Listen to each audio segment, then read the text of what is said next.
Let me turn off the fan, y'all. Story time.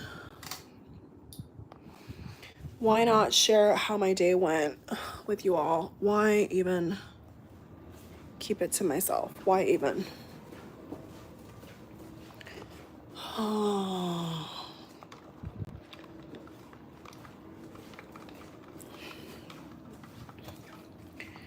Everything was literally going perfect. Let me just put this on mute and get my computer. 1 second, y'all.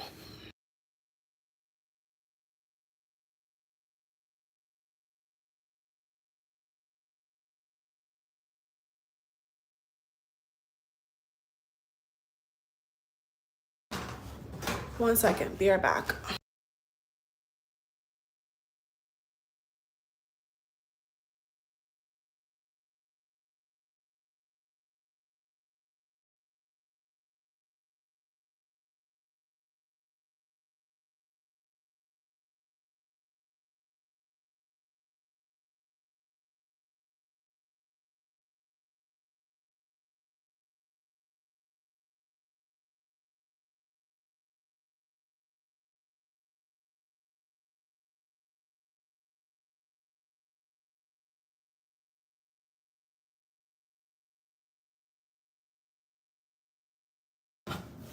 Hi, y'all. Okay, I just put the volume back on.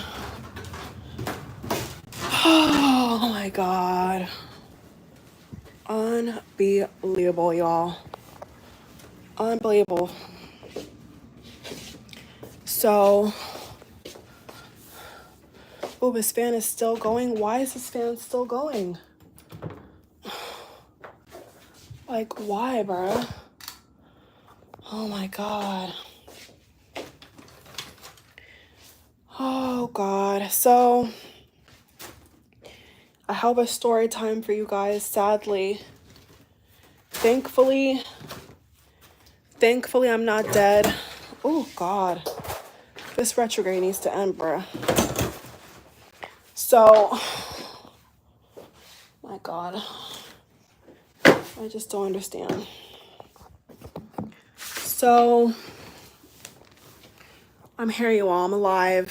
Thankfully, I'm alive. You guys will figure out in a minute why I'm saying what I'm saying. So, so basically,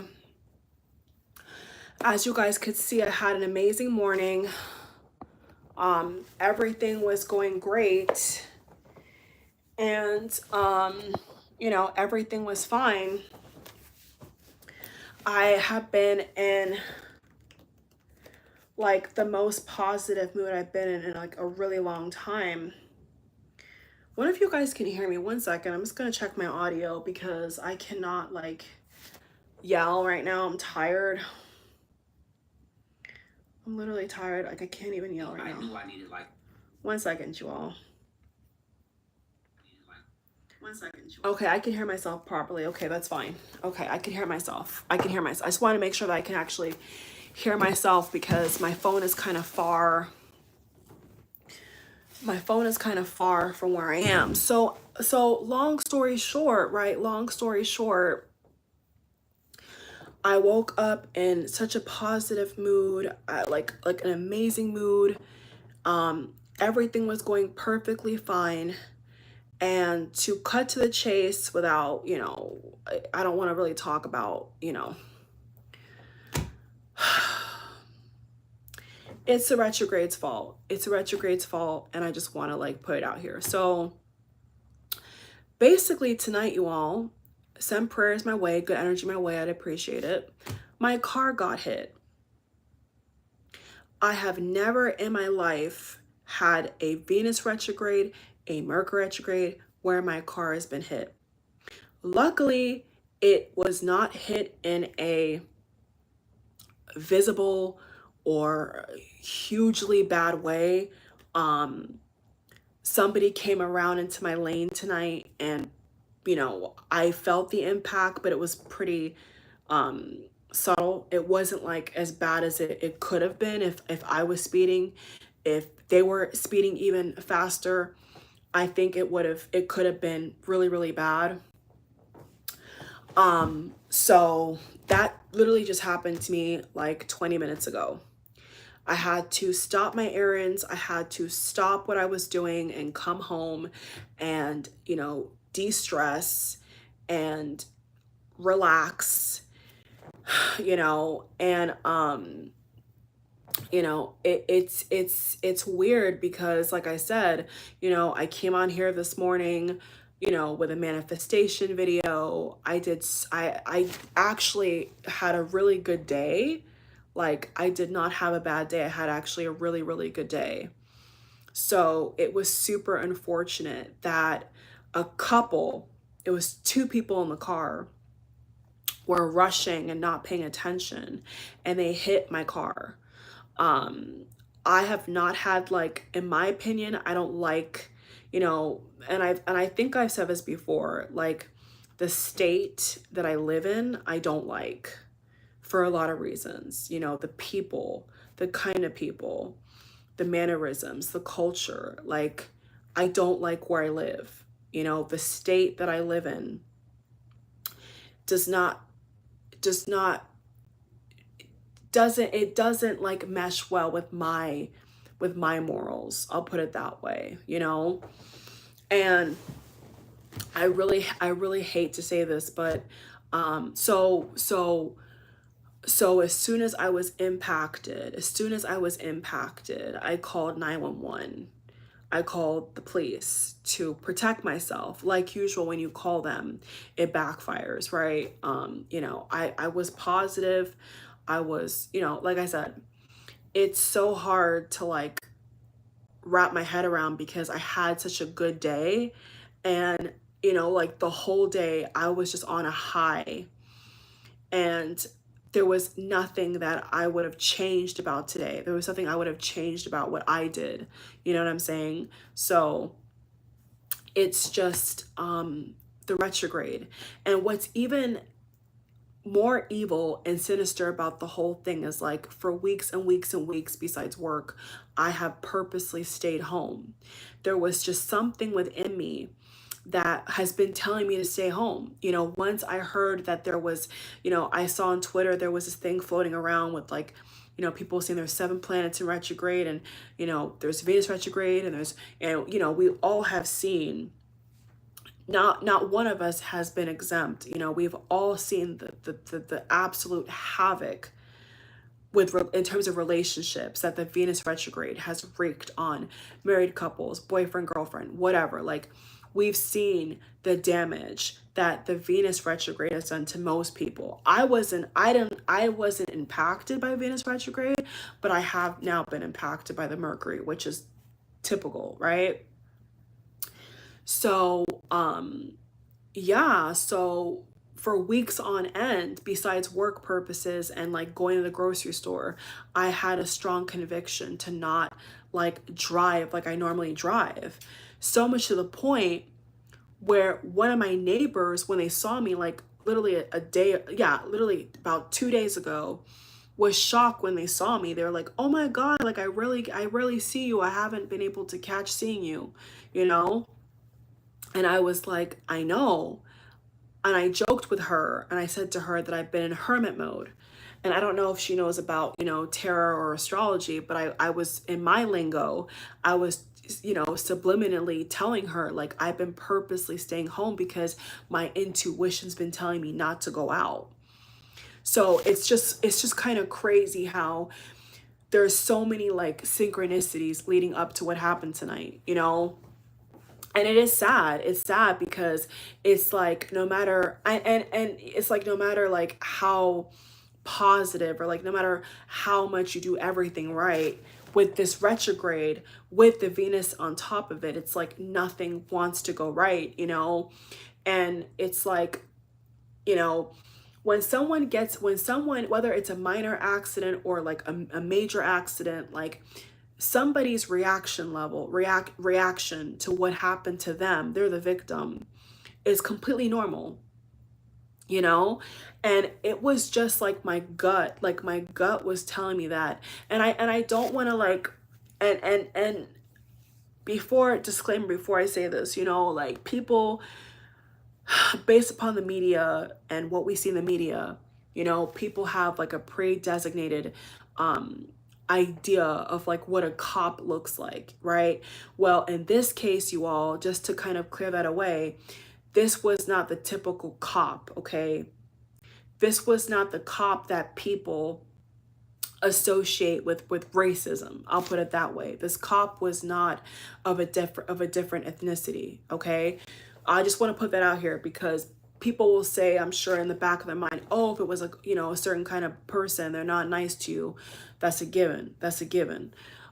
Sadly, in the state that I live in, they're all kind of the same, really. They really are. Regardless of color. They're rude, they're arrogant, they're dismissive. Majority of them are really, really mean. And, you know, the ones that are really, really nice are normally much younger than the ones that are older. The ones that are like much older tend to be just terrible, from my experience, you know, sadly. And so when the cops did come, after I called, because, you know, when you get in an accident, if someone hits you, you're supposed to protect yourself. You see what I'm saying? And because my car was completely knocked off, you know, knocked into like, you know, the sidewalk where the concrete was, I did not know how bad the damage was to my car. That's why I called the police. Now, if I knew that they were going to be so ignorant and unhelpful, I would have never called them, you know, but they tell you, you know, you're a citizen, you pay taxes. They tell you, you know, use the services, you know, use, you know, if you're in a bad situation, you know, call the police, whatever, yada, yada, yada, yada, yada. And so sometimes it works, sometimes it doesn't. You see what I'm saying? And so in this case, as soon as I saw the cop, I don't want no one to put their preconceived ideas once again of like what the cop is, not the gender, not the race, none of that. Just the word cop is all I need to say, right? As soon as I saw him put his head, and it was a guy, as soon as I saw him put his head into my window, when I rolled down the window, they like the wall, I didn't roll it down, it's a button that you press, right? It's 2019 car, for God's sake. As soon as he put his head in my window, I knew that he was not going to help me. Sad but true. And I was right. I was completely right. He was arrogant, he was ignorant. He had the audacity to tell me that he has a 17-year-old daughter. And I don't think he was married either, so I'm not really surprised, you know. No offense to him, but you know, we can all assume what that's about, right? So, you know, he made it worse, in my opinion. And I wish I never called. I'll just put it that way. Because keep in mind, you all, this literally just happened. Like, this literally just happened. So if I wanted to cry, I could have cried. You know, if someone gets hit and their car is moving off the road, anybody would panic. Anybody would have the right to do whatever at that point. I didn't curse. I didn't cry. No tears. I didn't curse. I didn't cry. I was as calm as I could be. Once he got on the scene, my license, all the information that he wanted from both parties, I gave up willingly. And knowing my personality, if somebody's done me wrong and they put their hands on me or they intimidate me, all bets are off. You see what I'm saying? Like, no, I don't condone violence. No, I don't think that people should fight.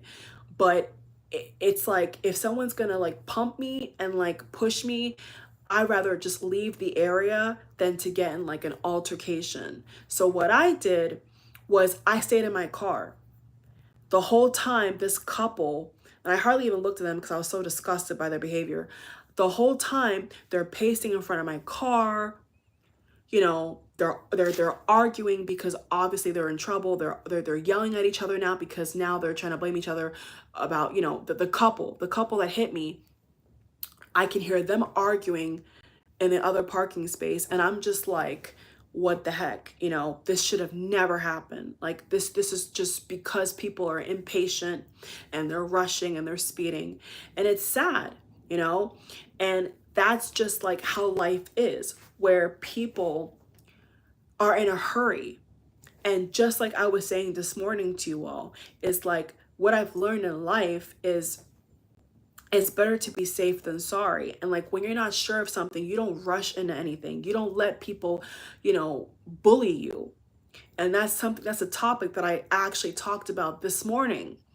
Another, you know, coincide synchronicity. I don't know how I would explain that. I don't have the lingo for that. But long story short, these are all topics and things I've been going through in my life that I've been sharing with you all, and things I've been noticing that people in the collective are going through.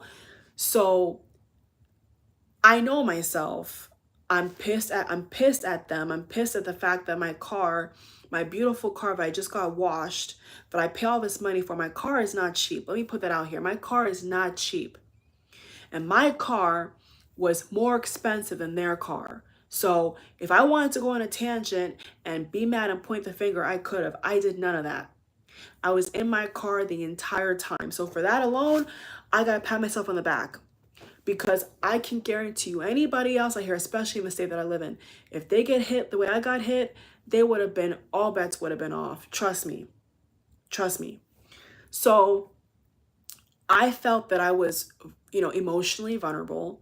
I felt like I was in a situation where, I have this, badass, tough cop who obviously has no sympathy, constantly saying how this is a minor incident. Is it minor when my car is off the road and there's damage to the front of my car? Maybe not significant, but my car has been affected, right?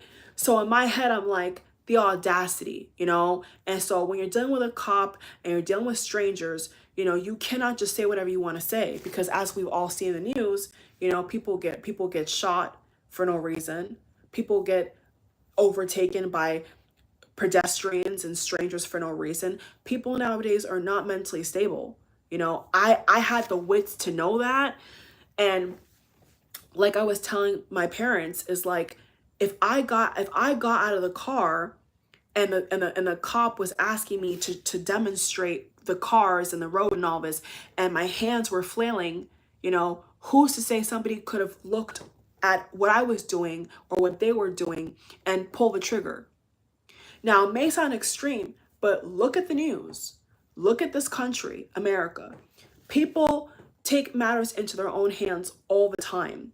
So in a highly charged situation, the best thing that I could do is just to keep to myself. You know what I'm saying? Whatever the cop asked me for, if the cop is asking me to explain what happened, that's what I did. And I'm proud of myself for that. You know what I'm saying? I did not go out of my car. I did not engage with the couple. I did none of that. None of that. And I still feel like what he said to me and the way things panned out was grossly unfair. But I'm getting to that. So because I know that people are unstable, and because I know people are crazy nowadays, people can make up things in their head. People can make up storylines in their head. And, out of self-defense, the good old word in the South, right? As the good old self-defense word, people claim self-defense for bullshit. You know what I'm saying? So wisdom is not putting myself in a situation where there could have been another altercation, where I could have been triggered, where I could have, had somebody yelling at me. Now, they did not yell at me. They were yelling at each other. The couple that hit me, they were yelling at each other. But I'm just saying, if I was a different kind of person, I could have argued with them. And then what could have happened next? You see what I'm saying?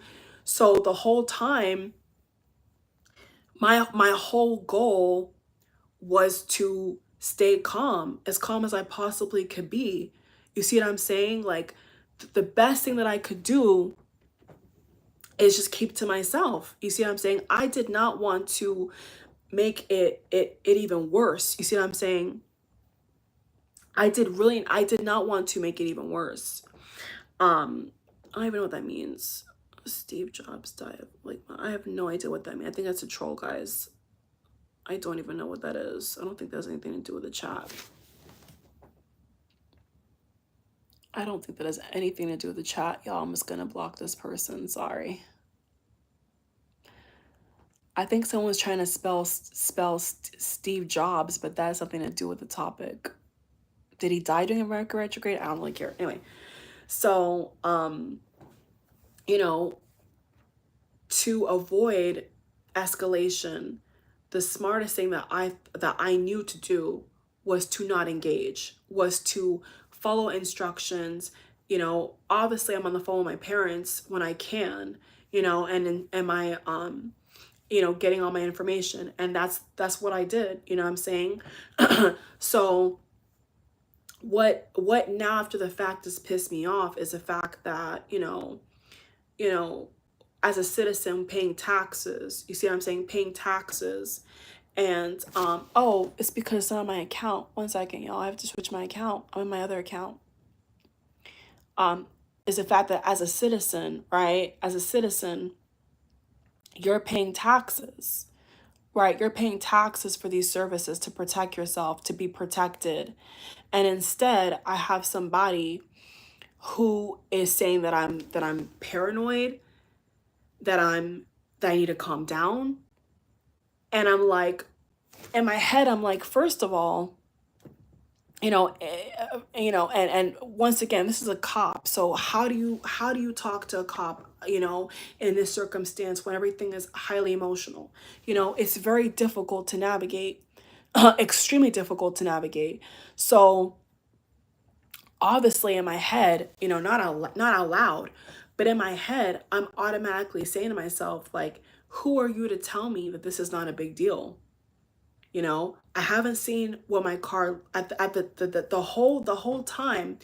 I did not get out of my car because I did not want to be upset. I did not want to freak out. You see what I'm saying? So you surveillancing the situation and saying that, oh, it's a minor incident, when the car was impacted. I was in the car and it was impacted. The car has got some kind of damage.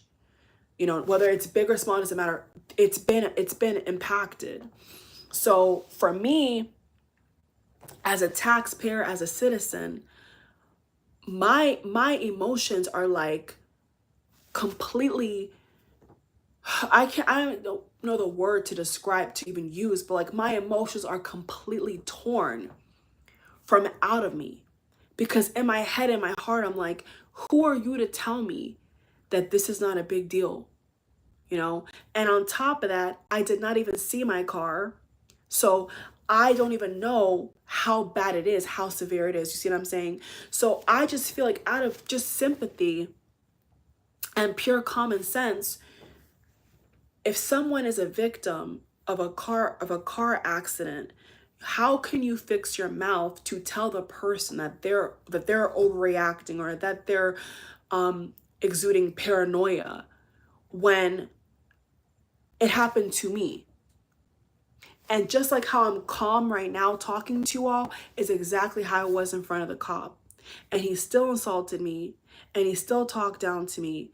And this is why people in America don't trust this system, because they have people in these positions of a so-called power or authority who abuse it, who blatantly abuse it. And I'm telling you straight up, if God ever put me in a position to have, just a lot of things, I'll put it that way, I'm fighting issues like this. I'm fighting issues like homelessness. I'm fighting issues about police, abusing people, not doing their job, all types of things, because I've experienced it. Like, I remember years ago I came on here and I was wrongfully profiled. I think people that have been subscribed to my channel for eons would know this. If you're a new subscriber, you're not going to know this, but a long time ago on my channel, I was live because I was so afraid for my life. I went live and I was wrongfully profiled. They were trying to find somebody who had the same kind of car as me, and the police officer threw my phone and broke my phone.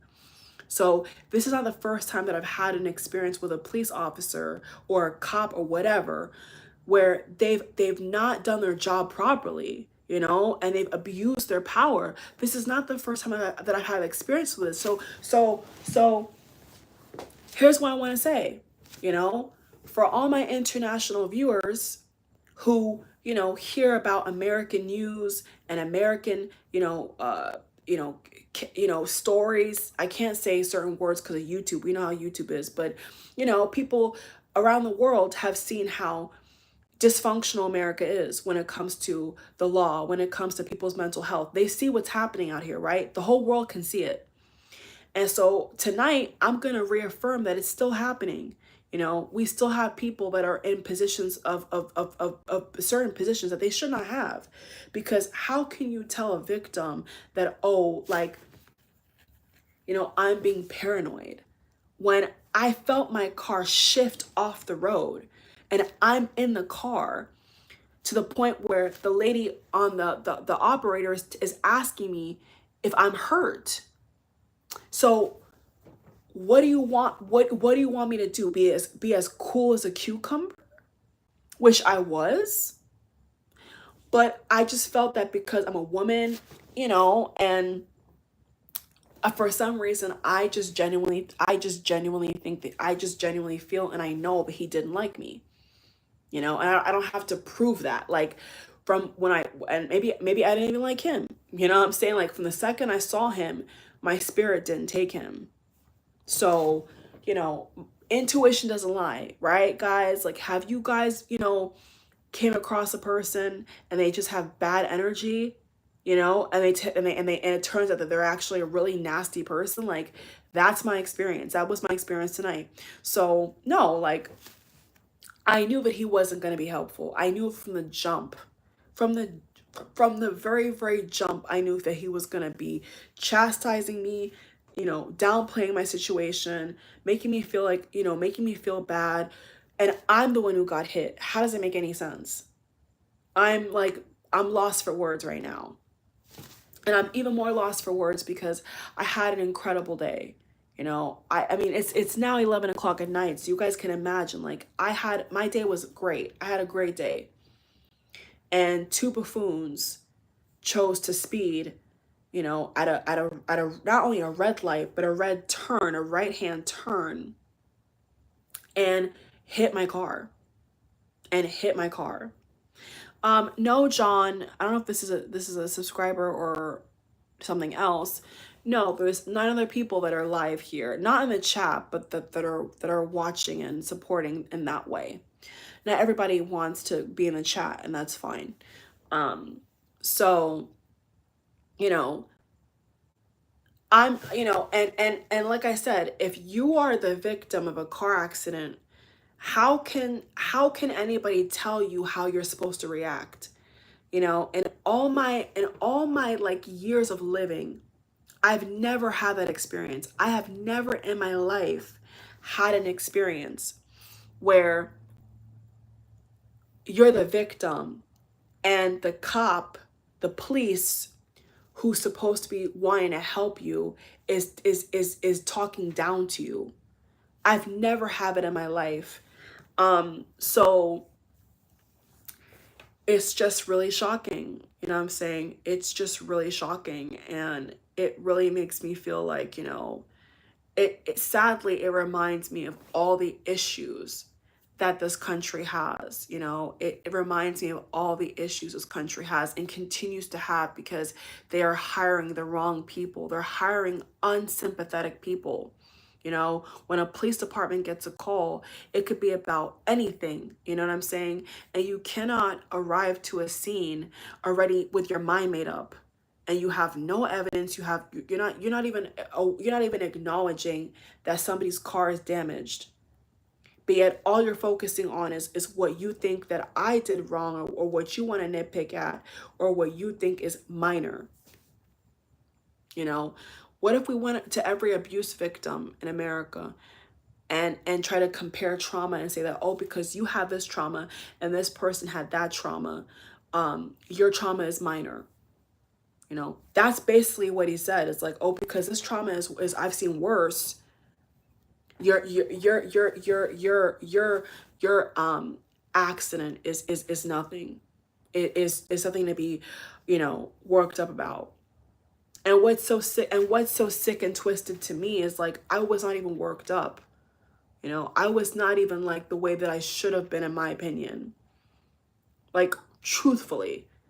And I'm like, even when I'm being classy and I'm being calm and I'm following directions, these people still hate. These people still find things to attack. And that's crazy to me. That's actually insane to me. So I'm gonna take the comment, no offense, because like clearly if you look at the chat, you're not the only person here. I don't think this is actually a subscriber. I really don't. And if it is, I don't care. Like if you look at the actual numbers, you're not the only person in the chat. So obviously I'm gonna just shut it down at some point because it's getting ridiculous. These are all trolls, by the way, guys. These are not real people. These are not real people. And this is why I don't do chats, because it attracts these bots and these trolls and people who are just negative. And I'm talking about something that's actually supposed to help people and help myself. I'm healing through talking about it. And of course, as I suspected, we get trolls. Mercury retrograde hits again. It's just typical at this point. Anyway, I'm strong, so any troll that wants to try it. Like, not my first rodeo. I've been on YouTube for 5+ years. It's not gonna stop me. You know what I'm saying? Like, at all. Maybe there are cops. That's why they don't like what I'm saying. I don't care. Maybe that's why.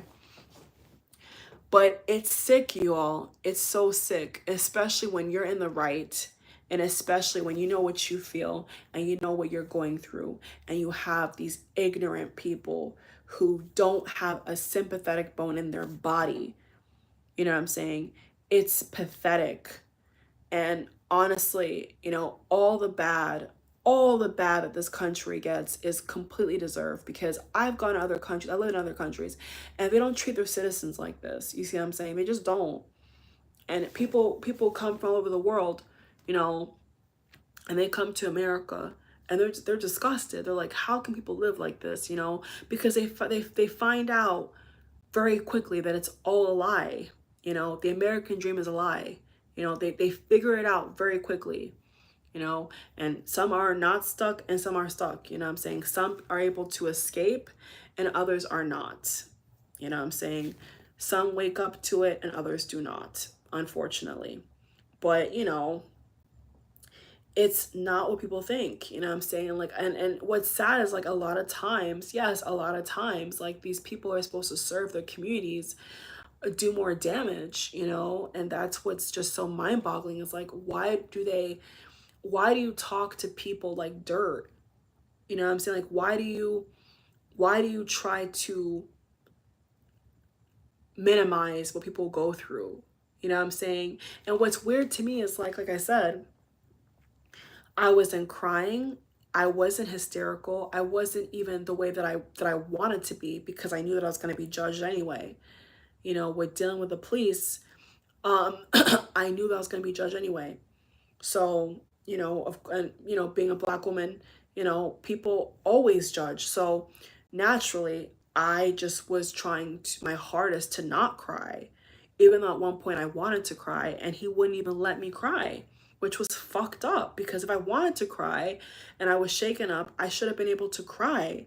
And that's the issue, like, not just with Black women, but just in general. They want you to be like stone cold, like a soldier. And like, I'm a woman. Yes, I'm Black, but I'm also a woman, and if I want to cry, I should be able to do that. And we live in a world where if people are going through a hard time, or they're traumatized, or they're sad, now they can't cry. Now the reaction has to be pleasing to somebody else, because they're in charge for a temporary time, or whatever the case may be. Like, that is just creepy to me. What is the world coming to? So, I'm not the only one. I know I'm not the only one. There's been so many people, not just social media, but like in real life, you know, off camera, offline, where people are going through a really tough time.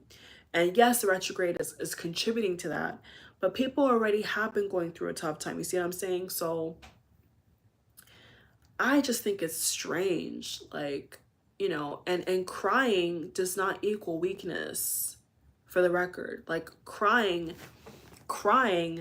has never equaled weakness, ever. Crying is a sign that you're emotionally regulated properly. Because if you want to cry and you can't cry, that's a bigger issue. So him endorsing somebody to be stone cold and like a robot is everything that I'm against. You know, that's everything that I'm against. I feel like if I was to cry in this situation, I would have not felt any kind of way about it. If I cried, that's my right. You know, that's what I should be able to do if I'm scared for my life, if I'm scared about my car and everything else, you know, that is my right. And for someone to say in front of me that it's not is, you know, is just strange.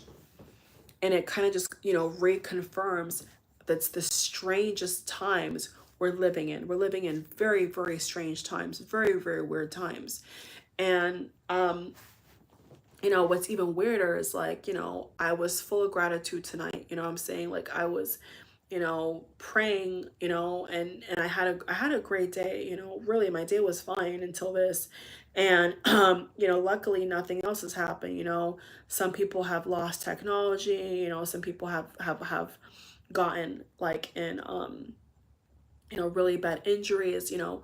Luckily, I don't have those things, but it doesn't minimize anybody's situation, you know. Just because I don't have a severity like somebody else doesn't mean that I'm not equally as, you know, impacted by whatever is out there or what's happening. Like, you know what I'm saying? Like, someone can have a broken leg and someone can have a car accident, and two can coexist, you know. It's not like it's one trauma over the other, you know. But I think that it's important to cry. You know, I didn't cry in front of him, but looking back, I'm like, if I was to cry in front of a cop because I am shaken up and because I don't know what my car looks like, that's my right. And I think I mean, I'm sure somebody here can agree like that it's fucked up for someone to basically tell you to shut up and shut your emotions off, and you know, everything they're asking you to do, you're still doing. So like, for example, if he asked me for my license and I was crying, he still would have got my license. You know what I'm saying? Like, it doesn't minimize like the process of when you call the cops because there's an accident. Like, it doesn't minimize anything. So I just didn't understand like his thought process is like, you know, that's healthy. It's healthy for people to have a response if they're a victim in something, you know. So it's just strange. But anyway, you know, obviously I couldn't, you know, I couldn't go grocery shopping. I couldn't do nothing because at that point, why am I gonna go out? Why am I gonna stay on the road, you know, when clearly people are driving crazy. People are speeding like crazy around here.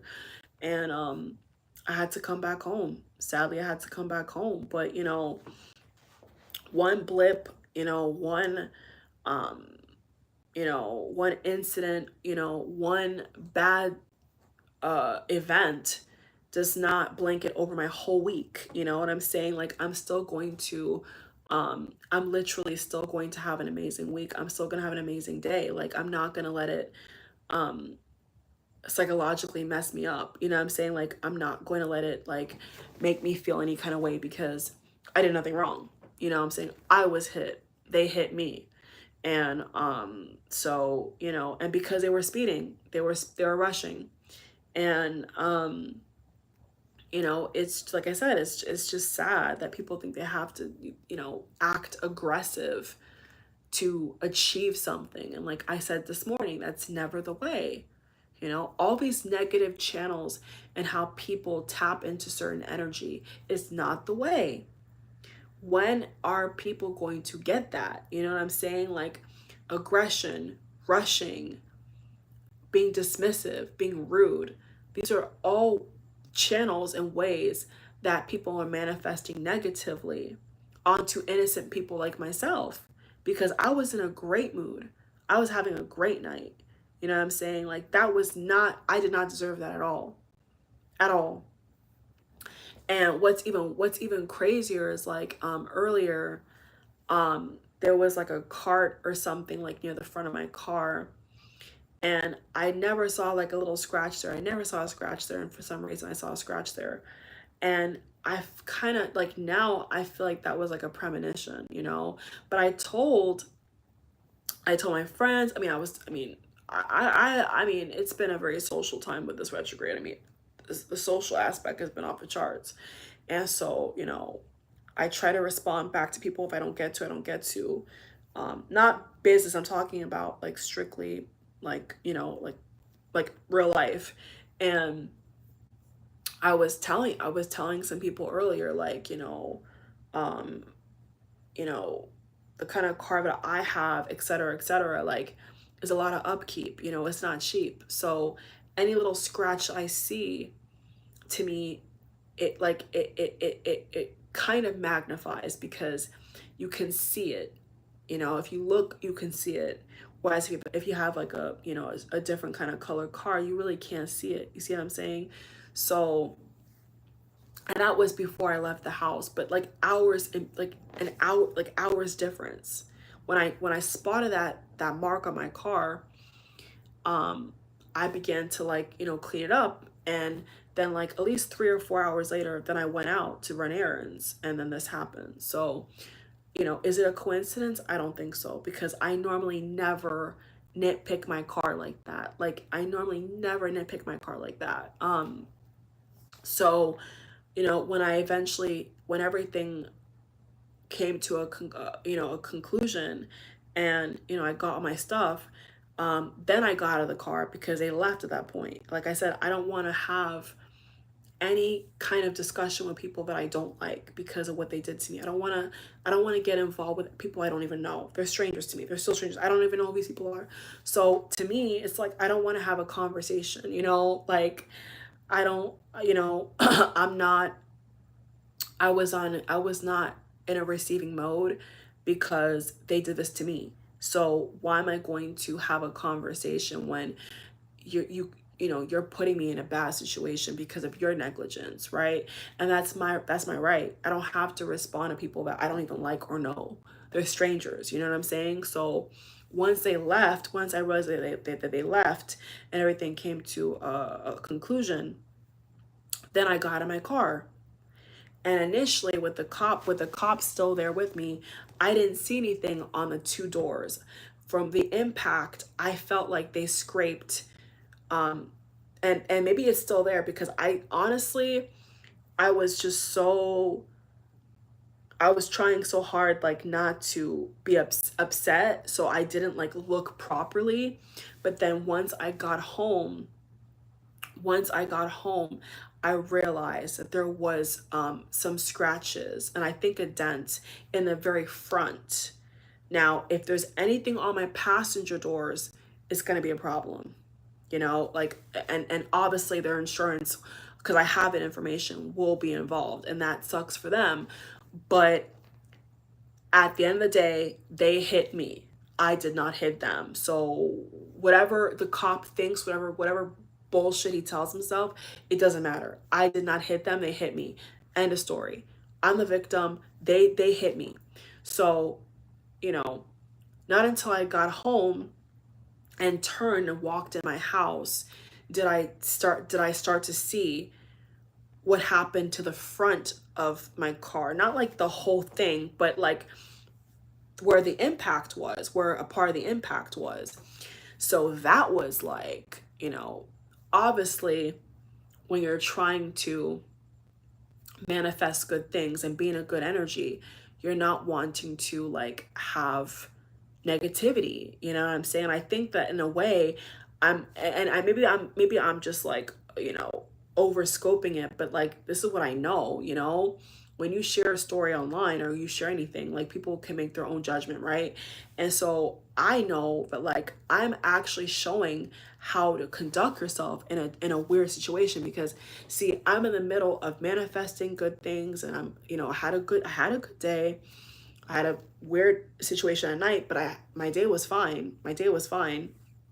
I'm showing you all like that even when life's challenges come, you have to choose how you conduct yourself. So if anything, I'm a testament, because I am not what the stereotypes and what maybe a negative person wants me to be.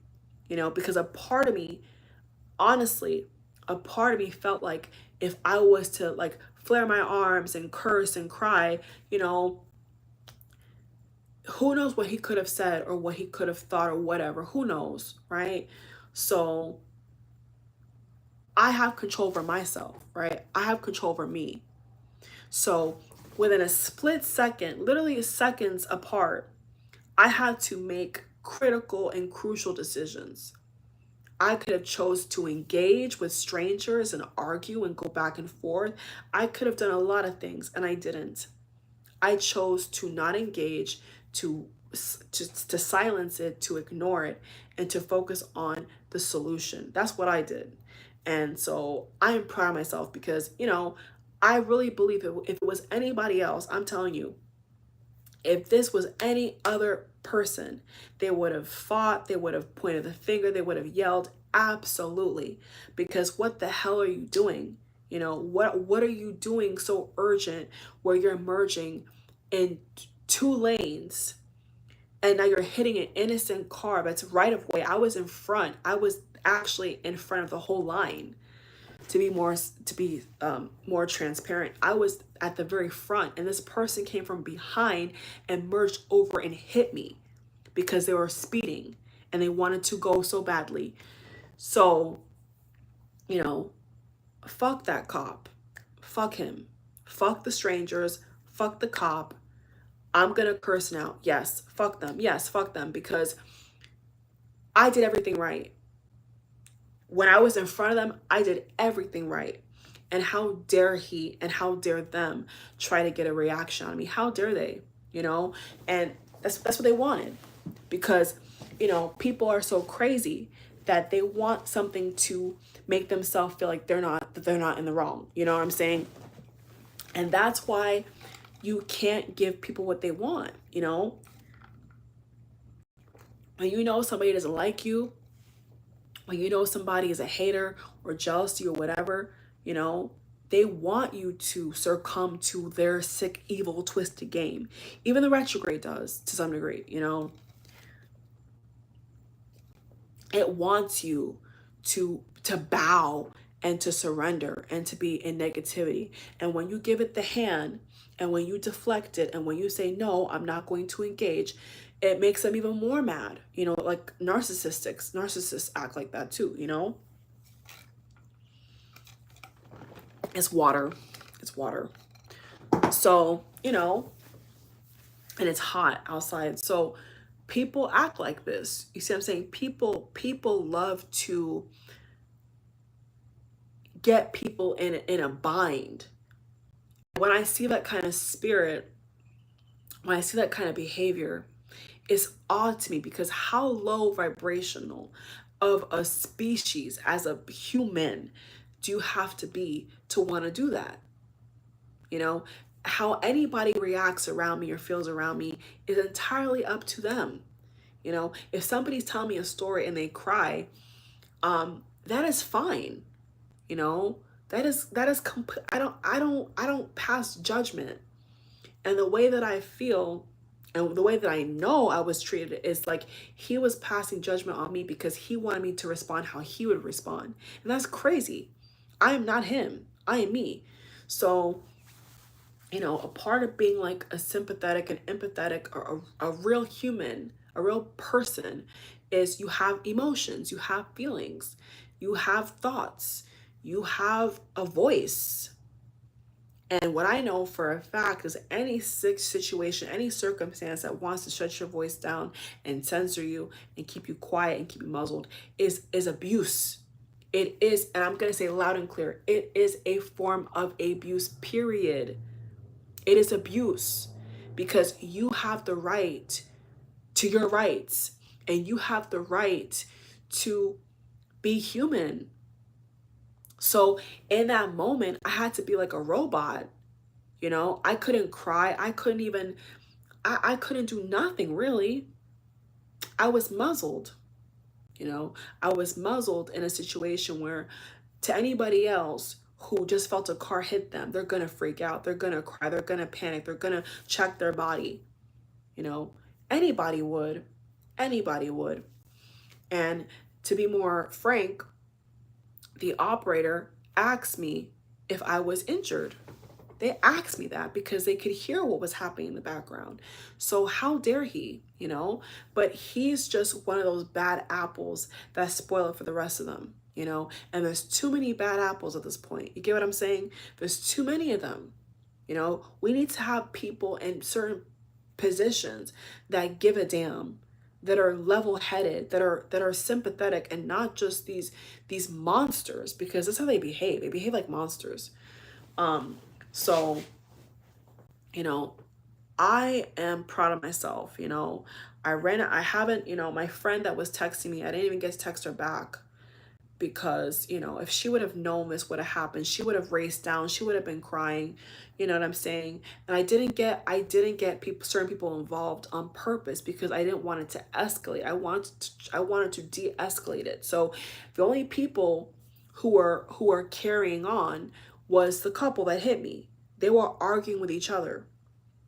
And just to prove to you that I don't like, I literally detest drama. I parked like 4 spaces from them. There was a truck in the middle. There were 2 spaces this way, and I was 2 spaces this way. They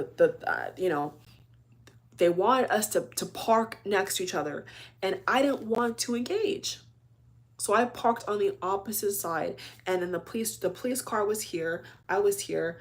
The truck of whoever's truck it was here, and the couple's car was over here.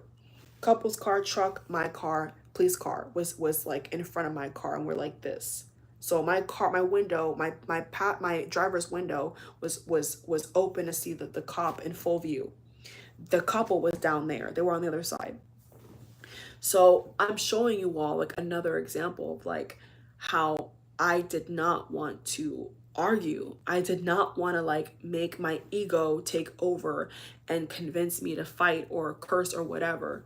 And I'm really proud of myself for that, like no matter like how scared I was, I'm actually really proud of myself because like I said, I think that to anybody else, they would have argued, they would have cursed, they would have said like, what the hell are you doing? They would have, they would have questioned, are you drunk? Like, do you not see the light? You know what I'm saying? But instead of getting into my ego, I was just like solemn, Yes, I was, in my opinion, I was a little frazzled, but I was not paranoid. I was not crying. I did none of those things. I was just disappointed because I had a great day and this is how my day ends, And, to be frank with you all, I've not even properly looked at the car, The only thing I really saw that like could trigger me, that I didn't want to trigger me, that I didn't want to like feed into, was a part in the front of my car that I saw was impacted, and there's scratch marks to prove it, and I pay for my things. I take my car to get washed. I clean my car almost every week. I update my car with accessories. I put a lot of money into my possessions. You see what I'm saying? My transportation. And maybe maybe let's put it this way. Maybe, just maybe, if I didn't pray, I didn't pray, and I'm thirsty, y'all. 1 second. Maybe, just maybe, if I didn't pray and if I didn't, do an amazing meditation this morning, and talk with you all, and all of this stuff, maybe it would have been a lot worse, I think it would have, because if I was speeding like they were speeding, I know that my car could have skirtled out in the middle of the traffic and could have got hit from all angles. That's a fact. And I don't care what the flip that cop has to say about, oh, we don't do cameras for minor incidents. We don't have cameras like, this other city that I mentioned that does have cameras, which is bullshit. Which is bullshit, because if you want to ticket somebody for a red light or whatever else, you find a way to get a camera, right? But when I talk about pulling up hardcore evidence, here comes a cop saying to me, "Oh, we don't do that." When have you ever heard a cop say, "We don't look at evidence. We don't look at cameras. We don't care about that"? Have you ever heard that in your life?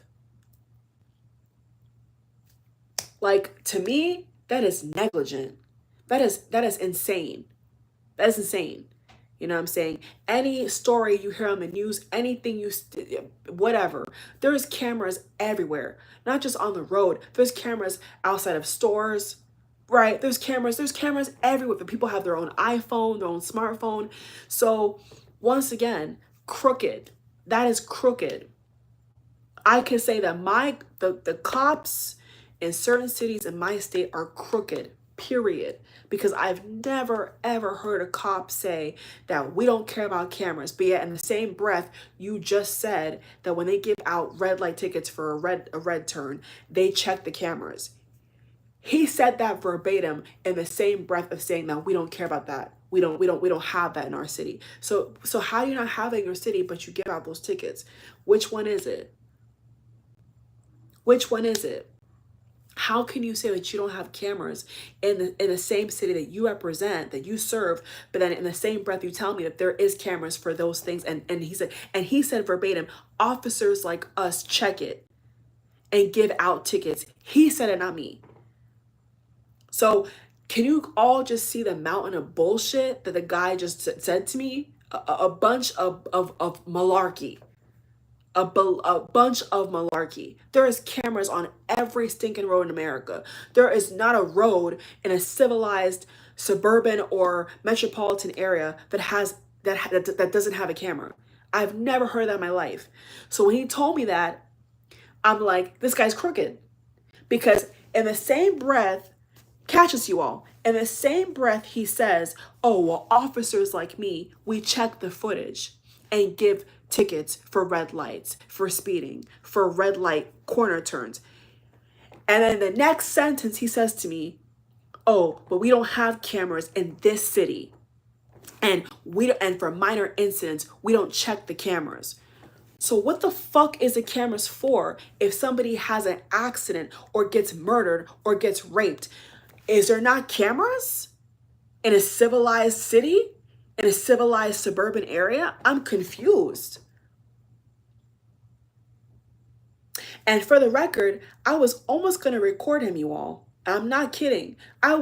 Listen, I can stand before, I'm standing before God. Really, I am. And I am telling you all everything that I can with YouTube, right? Once he was starting to like say just crazy shit, I was like this close from audio recording him. I really was like that close. I was so close to just saying, you know what? This guy is lying. This guy's full of shit. I need to maybe record him. But I didn't know if he was gonna take my brand new iPhone and throw it on the floor. The other like the other officer did that wrongly profiled me years back. And I never got nothing for that. I never got an apology, nothing. This is truth, you all. This is truth. So in America, there is a big issue with how these people conduct business as usual. I'll put it that way. Like if I'm a civilian, I'm a citizen, and I hear a cop say to me, oh, we don't care about that. We don't have cameras here. We don't do this. I'm going to question, what are you taking my tax dollars for?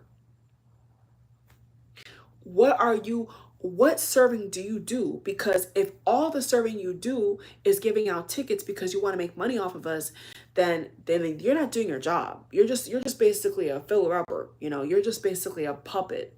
Like they all are, And that's why Americans don't trust them. It's cops like this and negligent people like that who ruin it for all of us, who ruin it for the good ones. It's the truth, you all. It's people like this who make, news stories, really, and they get fired or they get, whatever, because they're not acting accordingly. So when he told me that about, oh, well, in this city, in this, and I don't care about that city, well, in this city, we don't, bruh, you just said out of your mouth that you just said out of your mouth, officers like you check the footage, aka the camera. The camera takes footage. I'm not stupid. We're not stupid here, you know? And these are the punks and the losers that are roaming the streets, you all. This is why the world's fucked up, because we have people like this who just lie to lie, just lie to lie because they think they can. And that's crazy to me. I fear God. I don't fear the law, but I respect the law. I wouldn't want to be in trouble with the law. You see what I'm saying? So everything I do to the T. I dot every I, I cross every T. I don't play when it comes to stuff like that. So when I'm in the presence of a situation, an accident like this, I take it seriously. You know what I'm saying? And so, that just goes to show that these people don't know what they're doing, because, and I think the word paranoia is the wrong word as well. I'm saying it's the wrong word because, what evidence do you have to base that on? I'm saying? You just met me. I called, they didn't call. I called to protect my car, to protect myself. In case I did get injured, I wanted someone to be on the scene. Because like I said, when I got impacted, I didn't know if I was injured. I just prayed to God that I wasn't. Putting my hand up before God, I'm telling you the honest truth. I was praying. I was literally within myself praying that I did not have to look down and see blood. Because I would have lost it. Let me put it this way. I'll put it this way. If I looked down and saw my legs were crushed under the pedal or something like that, and there was my bone sticking out, or my hand cut and bleeding, I would have lost it. I would have lost it, because now I am injured. Now I am in trouble. Now I am gonna need an ambulance. Of course. Of course. Of course. So how dare he? How dare he? I got something for him, because what I'm saying, like, these people, I'm sick of them, man. We need to rid this world of these evil people, these evil demonic energies. We need to get rid of them, you all. We have to do something, because this is a problem. This is a problem right here, is people like that. So, hand before God, I am telling you all, when that operator asks me, are you injured? Are you hurt?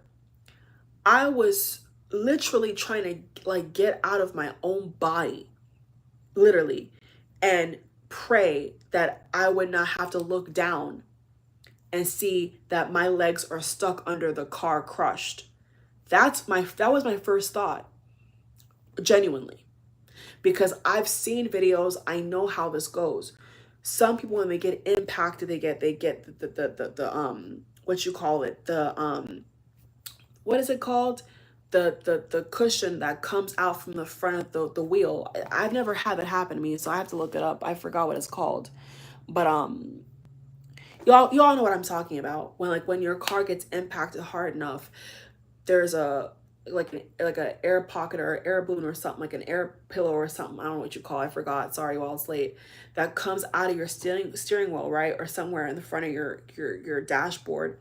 And it's supposed to pop onto your face, I guess, to protect you.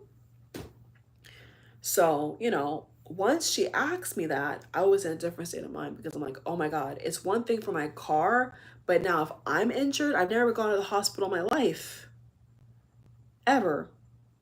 You know, Simone does not, I don't have those kind of experiences. Praise God. You know, I don't have like freak accidents where like I'm falling off of something or I've like tripped and broke. Like I've never had that. You know what I'm saying? So the fact that I felt myself pushed when she asked me that, you know, I had every right to freak out and I still didn't, which is incredible. But at that point, I was just trying to like, I was literally just trying to like mentally prepare myself to look down because I felt like the way I was driving, I felt like if it did impact me hard enough, my legs could have been stuck under the car. That was what I first thought when she asked me that. And so luckily for me, I looked down, I didn't see any blood. I didn't see any broken glass, thankfully, you know what I'm saying? Glory to God. But you know what I'm saying? If I was any quicker, and they were any faster, I don't think it would have been so pretty, you all. I think it would have been a bad situation because there was so many cars and so much speeding, you know, and speeding is just stupid, you know. Speeding is just stupid. And people have got to calm down, you know what I'm saying? Like if anyone needs to calm down, it's fucking them, not me, you know? Like, you know, like I wasn't speeding, they were. You see what I'm saying? So it's like I have to be grateful. I have to still, you know, kiss God's feet and say thank you, God, that I'm not, you know, with a broken arm or I'm not like no glasses in my eye. Like thank God I'm not, you know, in the hospital right now, you know? But at what extent, you know, but then at what extent do you say, okay, I'm grateful, but I'm also pissed off? You know, I'm grateful that I'm not injured, but I'm still pissed that now my car has been wrongfully impacted because of two buffoons, you know? Like, how do you deal with that? You know what I'm saying? Like, you're trying to be, I almost got deja vu for a second. You're trying to be positive, but then at the same time, you're pissed off. Like, because I'm not even, as what he said, being paranoid. I'm pissed off. Not paranoid, I'm pissed off. It's a difference. I'm pissed off because you came into my lane. I didn't go into your lane. You see what I'm saying? So it's just, it's fucked up. It's really bad. And I think that I can now say, I think that all those weeks where I said I didn't want to drive was maybe my own intuition telling me that something bad's gonna happen. You feel what I'm saying? I'm not putting it out there. I'm not, you know, I'm not trying to, you know, concoct nothing. I'm just saying like I'm really not. That makes no sense why I would want to. But I'm just saying like all those days going by of me saying that I feel like I shouldn't go outside, you know. Besides work and like, you know, picking up food or takeout, like I literally felt led to stay home. And my neighbor can attest, my neighbor literally said to me, I have not seen you. Like she was like, are you like, where have you been? Whereas, you know, a month ago, I'm always out. You know, I'm going shopping, I'm doing whatever I gotta do. You see what I'm saying? So when she told me that, I was like, yep, you know, like I really was not going out. And that was when the Venus retrograde was still happening. But then behind that, the Mercury retrograde, the shadow period was looming, was coming up. And now we have, according to what they say, we have over 7 planets in retrograde. And the energy is crazy. And the energy is bizarre and weird. And, you know, yesterday night, I was burning sage. No, was it yesterday or was it the day before that? One of those days over the weekend. I was feeling such a weird energy. And I got my sage. And I kid you not, the second that I prayed and I got my sage, the energy went boop right away. As soon as I burned the sage, the weird cloud that was just in the atmosphere was gone, was completely gone. And the whole night I was praying Now, you all tell me, is that a coincidence? I don't know.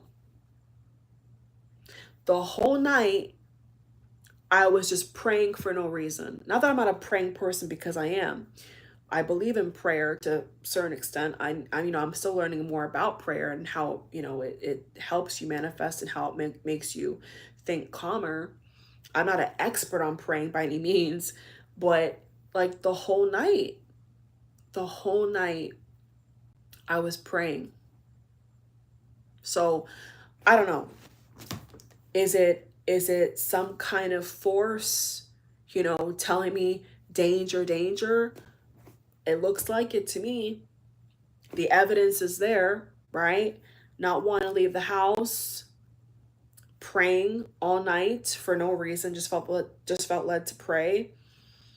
Then before I leave the house, hours before I leave the house, I see an unusual mark on my car that I've never seen before.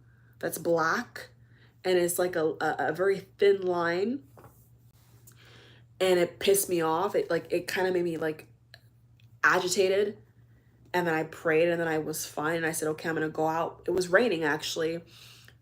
You all know about the hurricane and stuff and tropical storms in California. Well, it's hurricane season. So where I live currently, the state I currently live in, it's missed where I am, but it's gone up north to the same state. So we've gotten the residue, we've gotten the rain. So like between that time between when I saw the mark on my car, and it just was a weird thing to me, and then going out and this happening, was rain, was heavy, heavy, heavy rain, and I was gonna go out. I was gonna go out then, and then the rain started. So, is there things protecting us? Is it just like is it just, when you're an intuitive person, is it just your intuition warning you? What is it? And then on top of that, like I said, when I saw the police, when I saw his face, I already felt like he was gonna be chastising me, putting me down.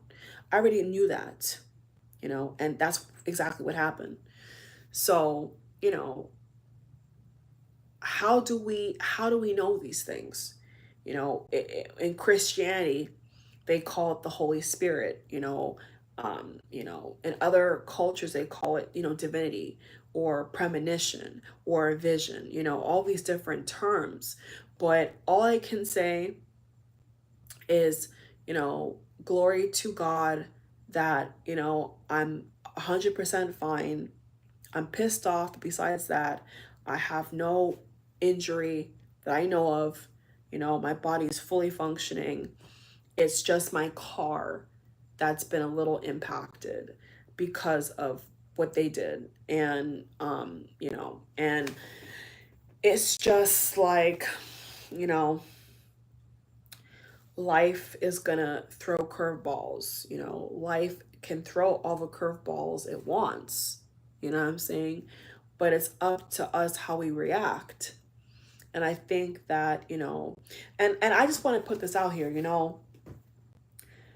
last, I mean, and I want to put some, I want to like reaffirm to myself, and just speaking out loud and venting and, relaxing with you all. I want to kind of like say this for the record.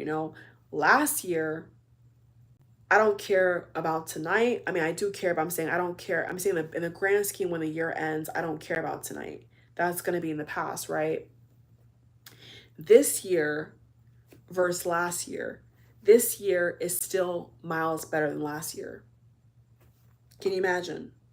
I just had someone hit my car, a minor personal note for me is still better and miles better than last year, 2022. Can the church say amen? Okay. Can the church say amen on that note? Even with that malarkey, this year is still better. This year is still better for me on a personal note than last year. It is. To me, last year was hell. And I'm not saying this year is perfect. It's just, I'm saying like, I feel for numerous reasons for numerous reasons. But this year is still better. And this year is practically over. I mean, we're not going to expedite through October and December, for God's sake. You know, my birthday month is in October. We're not going to, you know, hopscotch jump leap over 4 months, 3 or 4 months. But the fact remains, the fact does remain that the year is coming to a close, you know? Like once you get into fall, you get into winter, like the year is up, the year is over. So no matter what the haters, the devil, the trolls, the naysayers have put my way, I have still overcome every obstacle and will continue to.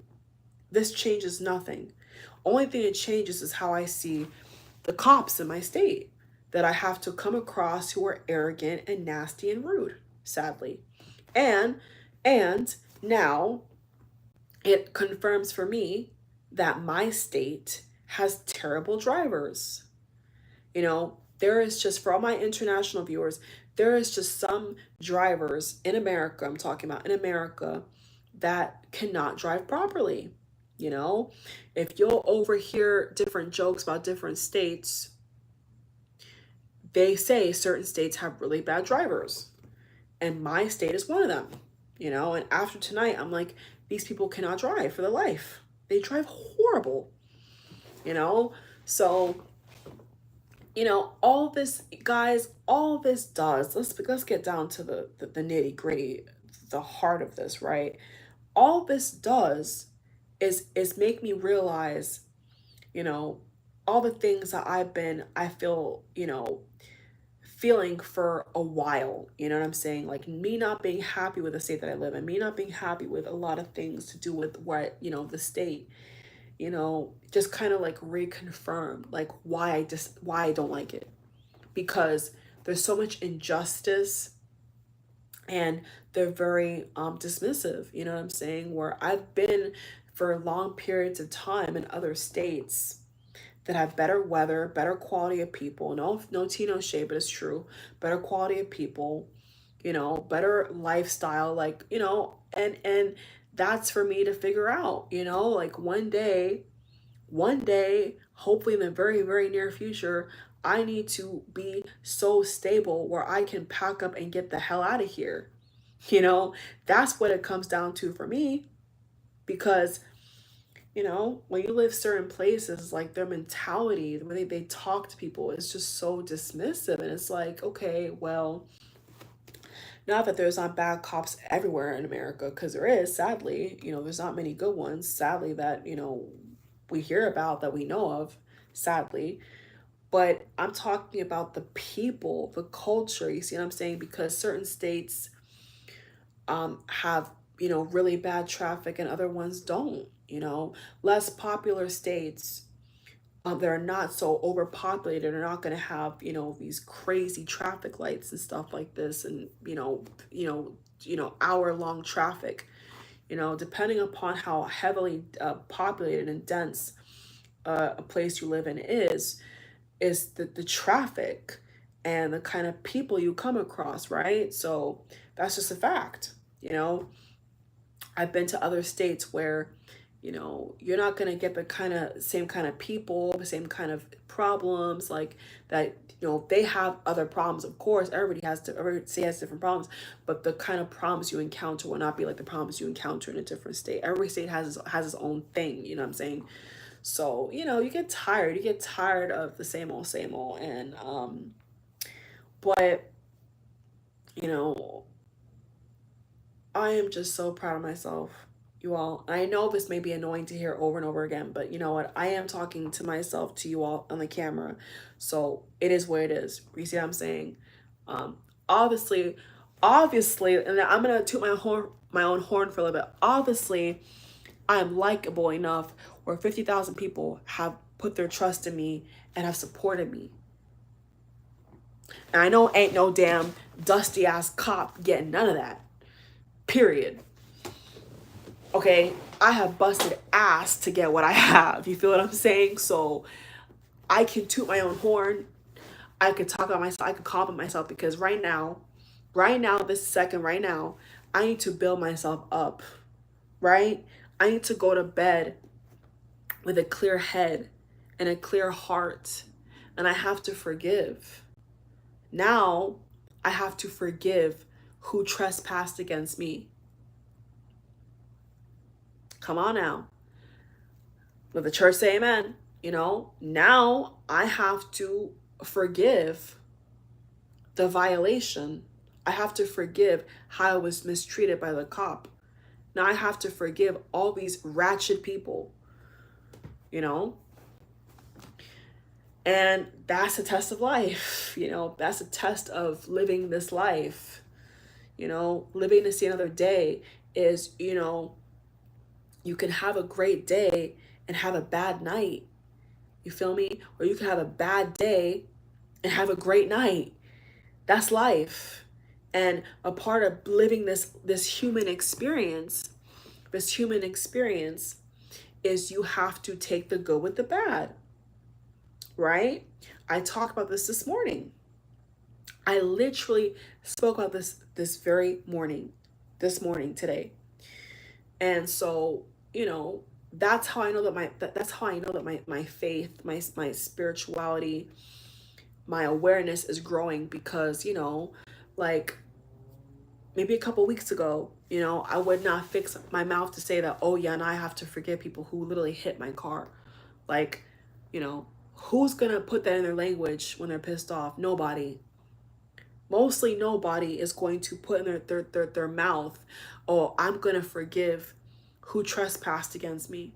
I'm going to forgive somebody who violated me. I'm going to now forgive somebody who insulted me. Not many people would do that. And I'm not just saying that for the camera. I'm being honest with you all. I was raised in the Christian faith. I believe in God. And me personally, I don't know how people cannot see how, divinity and spirituality is a part of God's creation. And it helps you. It keeps you away from danger. It warns you. You know what I'm saying? Like, if I did not sharpen my intuition, where the hell would I be?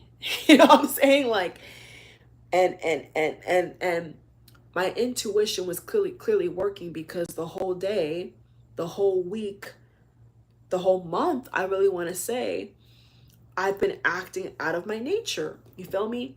I've been doing things that I normally don't do. So once again, I don't want to put it out there as a fact, but it is a high chance that if I did not pray, and if I was not and tonight, let me tell you, I was super cautious tonight. Hi, you all. I was super cautious tonight. I was driving a lot slower than I normally drive. I was, for some reason, I was so dainty with it, with my car tonight. I was so like, but everything happens for a reason. Everything does happen for a reason. And we may not understand why things happen to us in life. That quote that says, why do good things happen? Why do bad things happen to good people? Right? And funny enough, I was in a store, and I was flicking through my my music app on my iPhone. I was going through other apps on my iPhone, Spotify, all types of stuff. And I came across a sermon. I wasn't really too interested in it, but I listened to it for a little bit. And it was literally talking about just that. I'm not kidding. It was literally, it was a question that was pivoted to a preacher. And the preacher was answering the question. This was like about maybe like an hour and a half before this happened to me. And as I got back in my car, I was nodding my head, and I said, yes. Why does that happen? I was like, really, like, I was so focused, and I wish I could be telling you all this to make it just sound entertaining, but no, like, this is literally what happened to me. Like, I literally, and it's hard for me to like even process that, but I literally, like, listened to a little bit of it, then I switched it back to music because I was a little bored. But that happened at least an hour, or an hour and a half before that happened to me. Why do bad things happen to good people? How many millions of people on this planet ask this question every day? Why do bad things happen to good people? Well, the easiest answer that I can give to soothe my feelings and soothe your feelings or whatever you're going through is things just are. Not everything has to have a super in-depth meaning, but everything does happen for a reason. You don't know what you are being protected from. You don't know, you don't know. You have no idea until after the fact. You know what I'm saying? So I guess in this situation, a place of gratitude, a place of grounding is to say, okay, I'm alive. That's like the bare minimum is I could give praise to the Almighty and say, thank God I'm alive. But then, the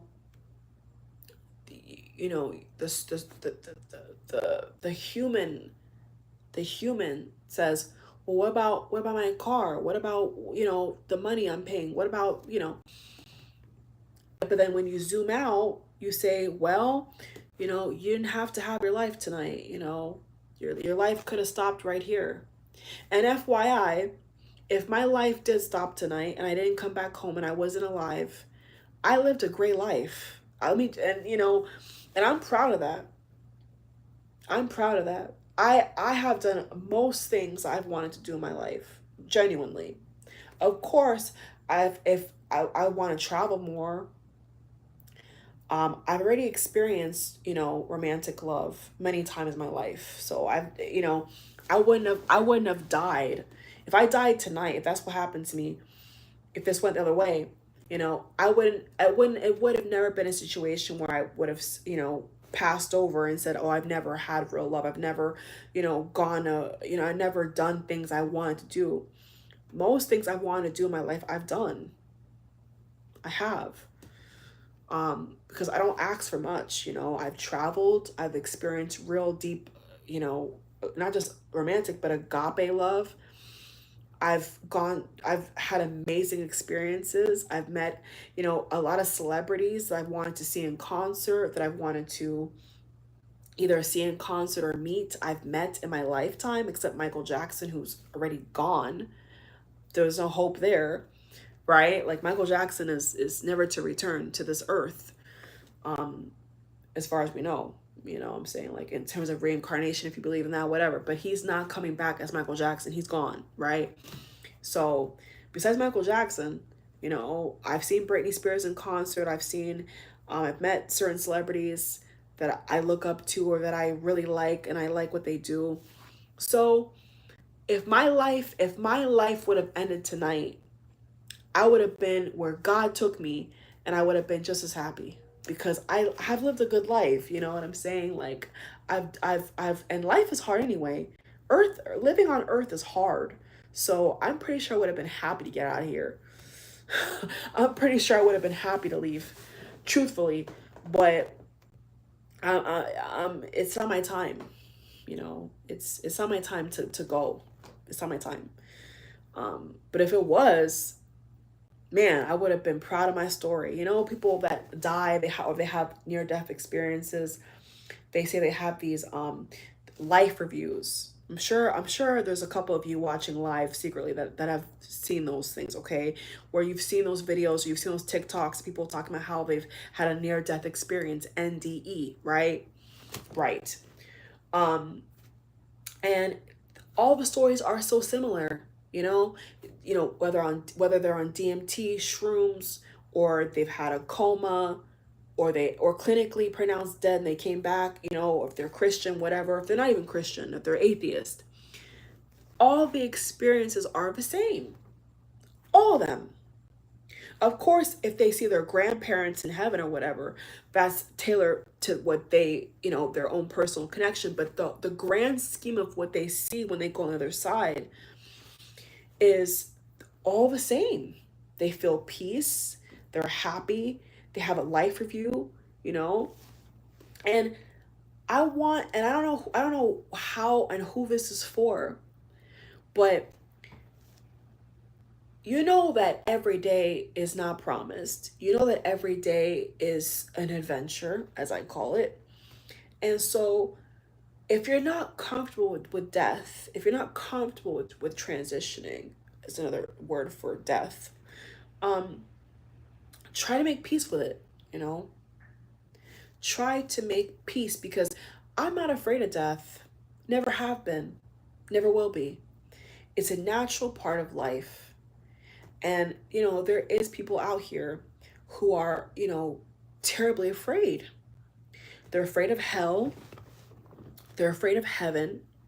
They're afraid of the what if. What if there's something, what if there is no heaven or hell, right? People are afraid of that too. Or whatever their religion is, or whatever their upbringing is, whatever their belief is, they're scared. They're scared of what's on the other side. I'm not. So, when my time is up and I'm out of here, I will be happy. Happier than I've ever been on this planet, that's for sure. I know that. So, I'm not afraid of death. I'm not afraid. And can I be very honest with you all?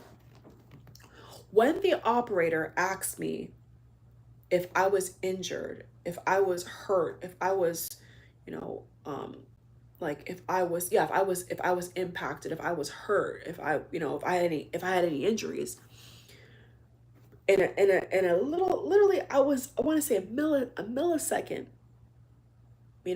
before I try to tell myself to look down, there was a part, I'm not kidding, there was a little tiny part where I said to myself, what if I am out of my body looking down? This is going to shock a lot of you watching live. I know it is. And it is right now. I did, because I've researched this. You see what I'm saying? I'm not afraid of life. I get like nature. You see what I'm saying? So like, I know that like from personal people that have had their own experience or whatever, like I know that people sometimes say that they can look down. If they've gone, they can look at their body on the surgery table or in the car accident or whatever. So in that, I'm within a millisecond, I was trying to process her voice, the operator. I was trying to process what just happened, all these things at once. And right before I convinced myself to look down in case I saw blood, I was trying to prepare myself to see blood, if there was blood. I thought to myself, what if I am out of my body? What if I just transition and I'm looking down? I kid you not. And I have peace from that. I don't know how to I don't know how else to put it, you all. Like, for some reason, that gave me peace. Because I know that what awaits, what is the grand finale of all of us is just a breath away. Is someone hearing me tonight who needs to hear this message? Like, please, tune in. This is really like sacred right now. It's just a breath away. If you look up, let's just put celebrities, because celebrities get the most buzz, right, when it comes to the media and pushing their stories. There was this one actress who shared her near-death experience, and she was saying that it was so natural to come out of her body or to transition. She was like, it was like breathing air, like how we breathe air now, but every breath we breathe in and out, we're not monitoring, but it's still happening. It's still happening, right? And that's how she described it. She was like, it feels like it's just around the corner. It's not this far away thing that we have to clasp at straws to articulate and use jargon and all these big words. She literally said it's like breathing air. It's like going to sleep. It's like getting out of sleep. It's just like how we live life now. It's the same thing, the same exact thing. So that's how I felt. And I was genuinely trying to process a million things at once. Seeing the car hit me, seeing the side of where it hit me. If I'm still alive, I have to now recount what just happened to me. And if I'm not, then I have to deal with what I see below. That was all happening within seconds. So when I hear people talk about now near death experiences and all this stuff, now I understand what they're talking about. They're talking from a perspective of what they went through. The what do you call it? The life review. The life review. Now, if you never heard of this term before, if you're interested, you can look it up. I'm not here to push anything in particular. I'm just speaking from what's on my heart, right? Um, that is something that I've heard more than once. People have this flash of all these memories of all these things, and then they just, they're not in their physical body. Something else happens that's natural and totally peaceful, and they're out of here. And so, because I've, heard personal accounts of people in my own life that have, family friends, distant family friends, or whatever, I learned, and not because of that, I don't have the fear, because I've never feared death, but it gives me more of like a cushion, because so many people through investigation, through account, through data, concrete data, that have died clinically and have come back, their stories all match up. Every story matches up. Even DMT, which they reference DMT as to like what it feels when your body is shutting down. It's the same thing. They all say it's peaceful as can be. They get life reviews. They see their life flash. They see their life flash before their eyes. They all say the same thing. So to me, it's conclusive. Okay, like that's what it is. Now, it could be a different rendition, it could be a different processing of what comes first, but it's all the same thing. Tomato, tomato, right? So, from that research I've done, when that happened to me, when I saw the car hit me and everything was happening so quick, it was almost like a very, very miniature version of that, where everything was happening at once. You get what I'm trying to get at? Everything was coming at once. Everything happened at once. Everything happened at once. And I was trying to process my soul, my body, my mind, where I'm at, what's going on. And then that very, very, I want to say millisecond, I could have felt like I was looking down at myself on the phone, or not on the phone, whatever, just looking down, observing the situation. So all of this I'm saying to you all, that I'm venting, that I'm processing as I'm live with you all after this happened, it's like all of this is giving me peace. I can't tell you guys how or why it is, but it is. Because guess what? I could have not been here right now. The very last video that you all would have got from me is a video that I made this morning. That's the reality. The very last meal that I ate, the very last encounter that I had with my pets, with my friends, it all could have ended today. Do you get what I'm on a spiritual level? Do you all get where I'm trying to gauge this are you guys seeing where this is going in the video? It's like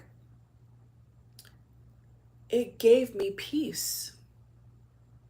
It genuinely gave me peace because I have no regrets.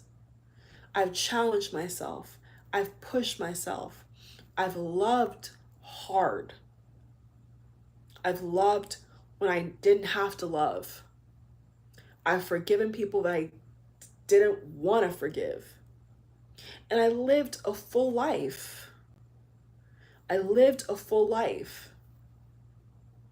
You know, I stuck to it. I gave it my all. From sun up to sundown, I gave it my all. I did it. I did it. So, I don't want to go young. I don't want to leave Earth right now. I don't. But I have peace. Guys, I'm sorry, but I have to say it. I have peace. I have peace in knowing that if I was not alive tonight, I lived a hell of a life. I did. I'm so proud of myself because even when I got hit, I could have been angry.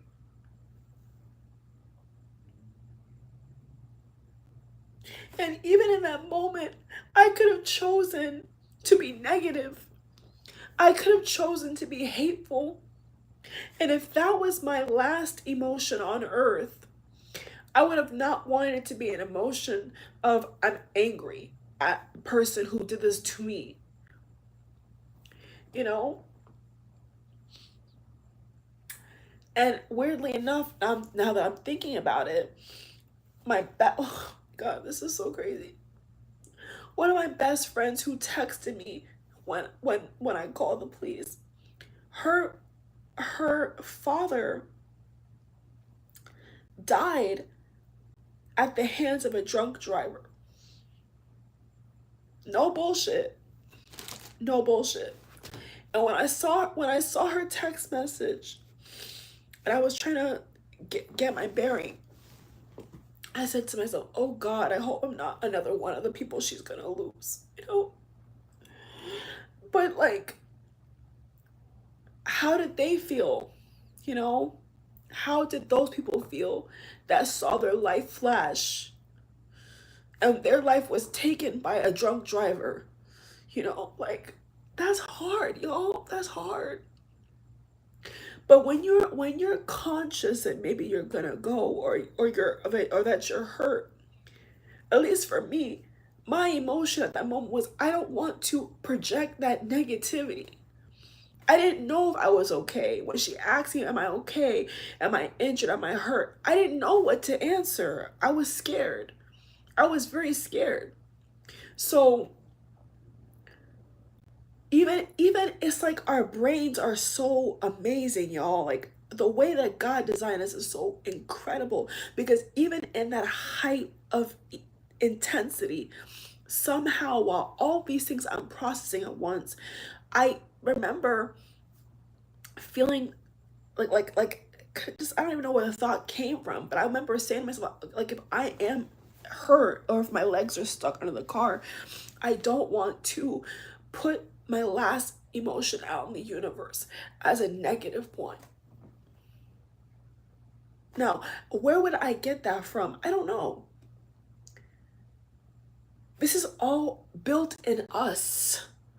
Spiritually, this is a deeper message, y'all. This is something that is built in us that is beyond just 3D, y'all. It is beyond it because how was I able to process all that in seconds? How? But I did pray.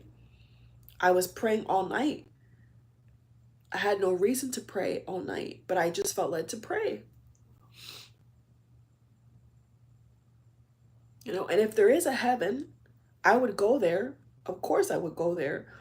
But, God made galaxies and Milky Ways and all types of stuff. So, you know, I may have would want to explore a little bit, because all the descriptions I hear about heaven are pretty mundane. No offense to God, but pretty mundane, like these halls, these libraries, and that's all cool and stuff. But I'm more into galaxies. I'm more into Milky Ways, and so with God's permission, of course, I want to explore. If there's another planet with people on it, I want to, incarnate or reincarnate to a different planet, maybe. I don't know. I don't know to what extent we have that free will, because I don't know that information. I don't think anybody really does. Maybe on a meditative, spiritual level, they know the answers, but unequivocally, nobody has those answers but God. Period. There's a lot of good scientists out there and all this, but like they don't have those kind of answers. They're not God. So they can go as far as they can go, but they will never be God. They will never be the Alpha and Omega. They will never be it. So wisdom is not trying to say that I am God, because yes, God lives within you, but don't disrespect the creator, because you're not the creator. You're a creation. You are a co-creator, but you are not the creator of the origin of it all. You're not. Now, I know people are gonna not like that if they're highfalutin and they're, they're full of themselves. Um, is someone giving me hearts? Because I just saw some hearts. I don't even know. Is someone giving me hearts? Cause I just saw some hearts. Thank y'all if someone's doing that. I don't even know. I'm on two different screens, but thank y'all for the hearts. But I would never disrespect the creator and say that I am the creator. No, I'm not the creator. I'm a co-creator. I'm a creation who can make other creations, but I am not God. I could say in third person, I am a God in a braggadocious way, but I'm not the Alpha and Omega. I'm a part of the creator, but I am not the creator. I am not.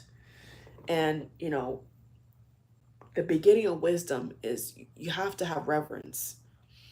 You can't, and even if you don't want to, here's what I'll say. Here's what I'll say.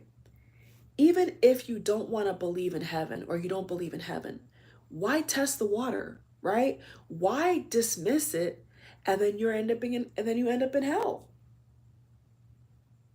Now, I don't think that way. I'm just saying, why test it? Why test it? Because it's a 50, because what most intelligent people say when it comes to stuff like that is it's 50-50, right? 50-50. People claim they've gone there, but at the end of the day, no, you're not gonna know until you go there. You're not gonna know what's really there until you go there. So, I'm not gonna play games with God. I'm not gonna um I'm not gonna play those kind of dangerous games. I'm just not gonna do it, because there's a chance. There's a chance that hell exists. There's a chance that heaven exists. Some people go their whole lives. Listen to this now. Some people go their whole lives believing that heaven is 100% fact and hell is 100% fact. They do. I don't think that way, but there is people out here who really believe that, but there's 100% hell and 100% heaven, and there's only one way to get there. And if you don't go that way, you're going to hell.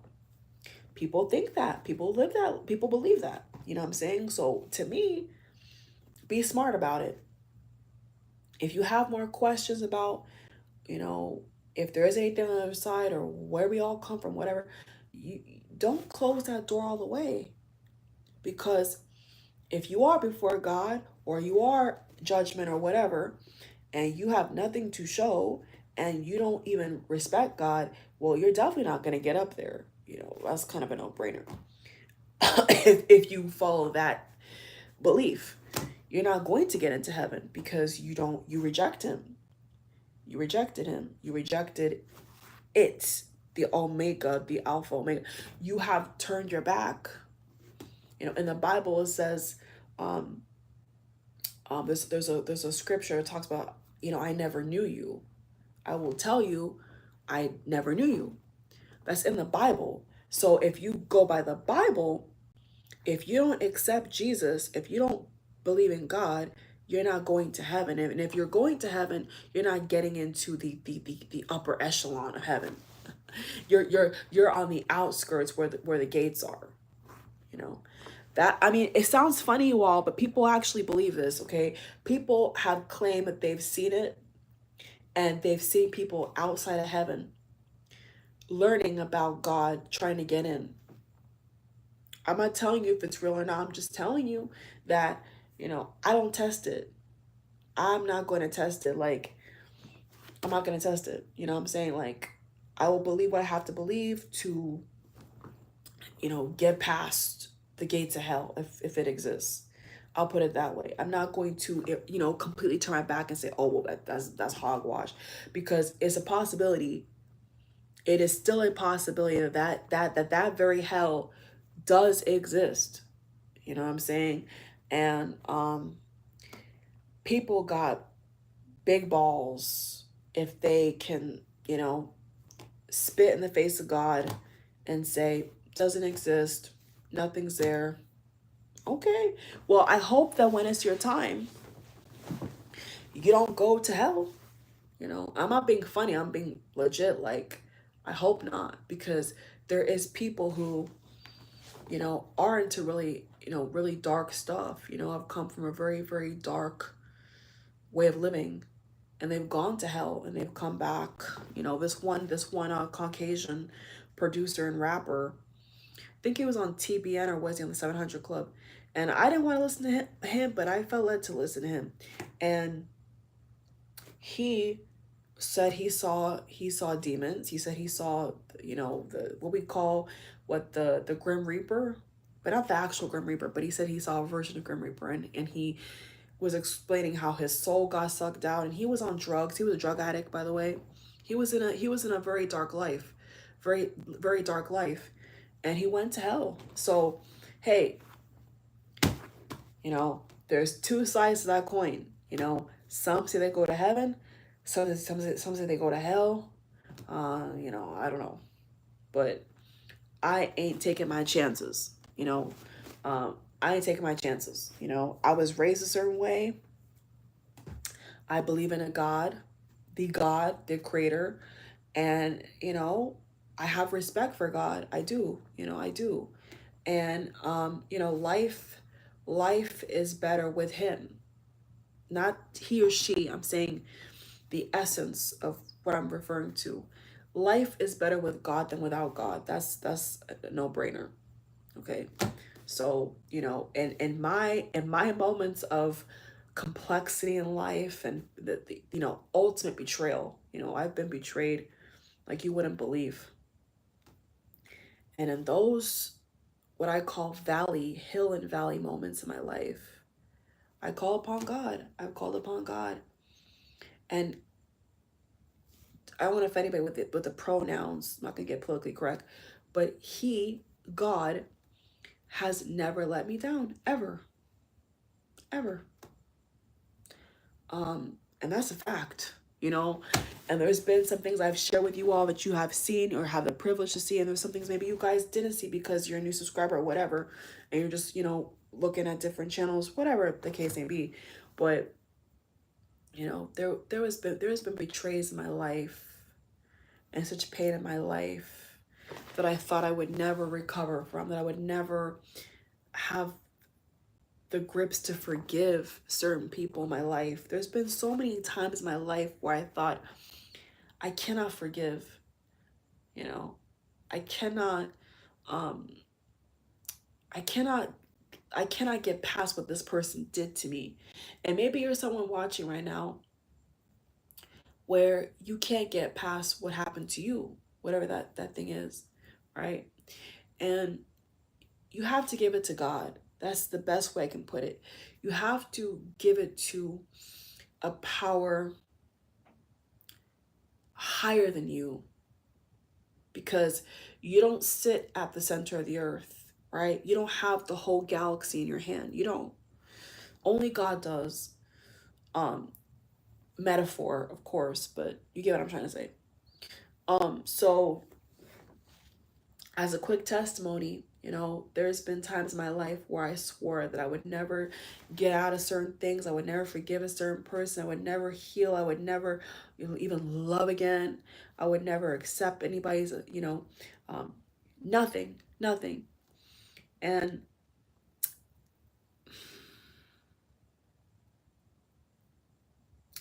the one of the darkest valleys I've ever gone through my life, I can tell y'all unequivocally that something was watching over me. Something. I don't know. I don't. God is too. God is such a word that gets tossed around. It doesn't equal up to the majesty of what the Alpha and Omega is. It doesn't. It doesn't even touch the surface. And in one of the darkest valleys of my life, the very darkest, I, called upon my guardian angels. I called upon what I call my spirit team. Now, I've never really heard anybody use that phrase, but that's what I call it. I could see it in the supernatural, in the spiritual. I could see it, and that's what I call it. I call my spirit team. People. You ever heard of the term spirit guide? Spirit guides, right?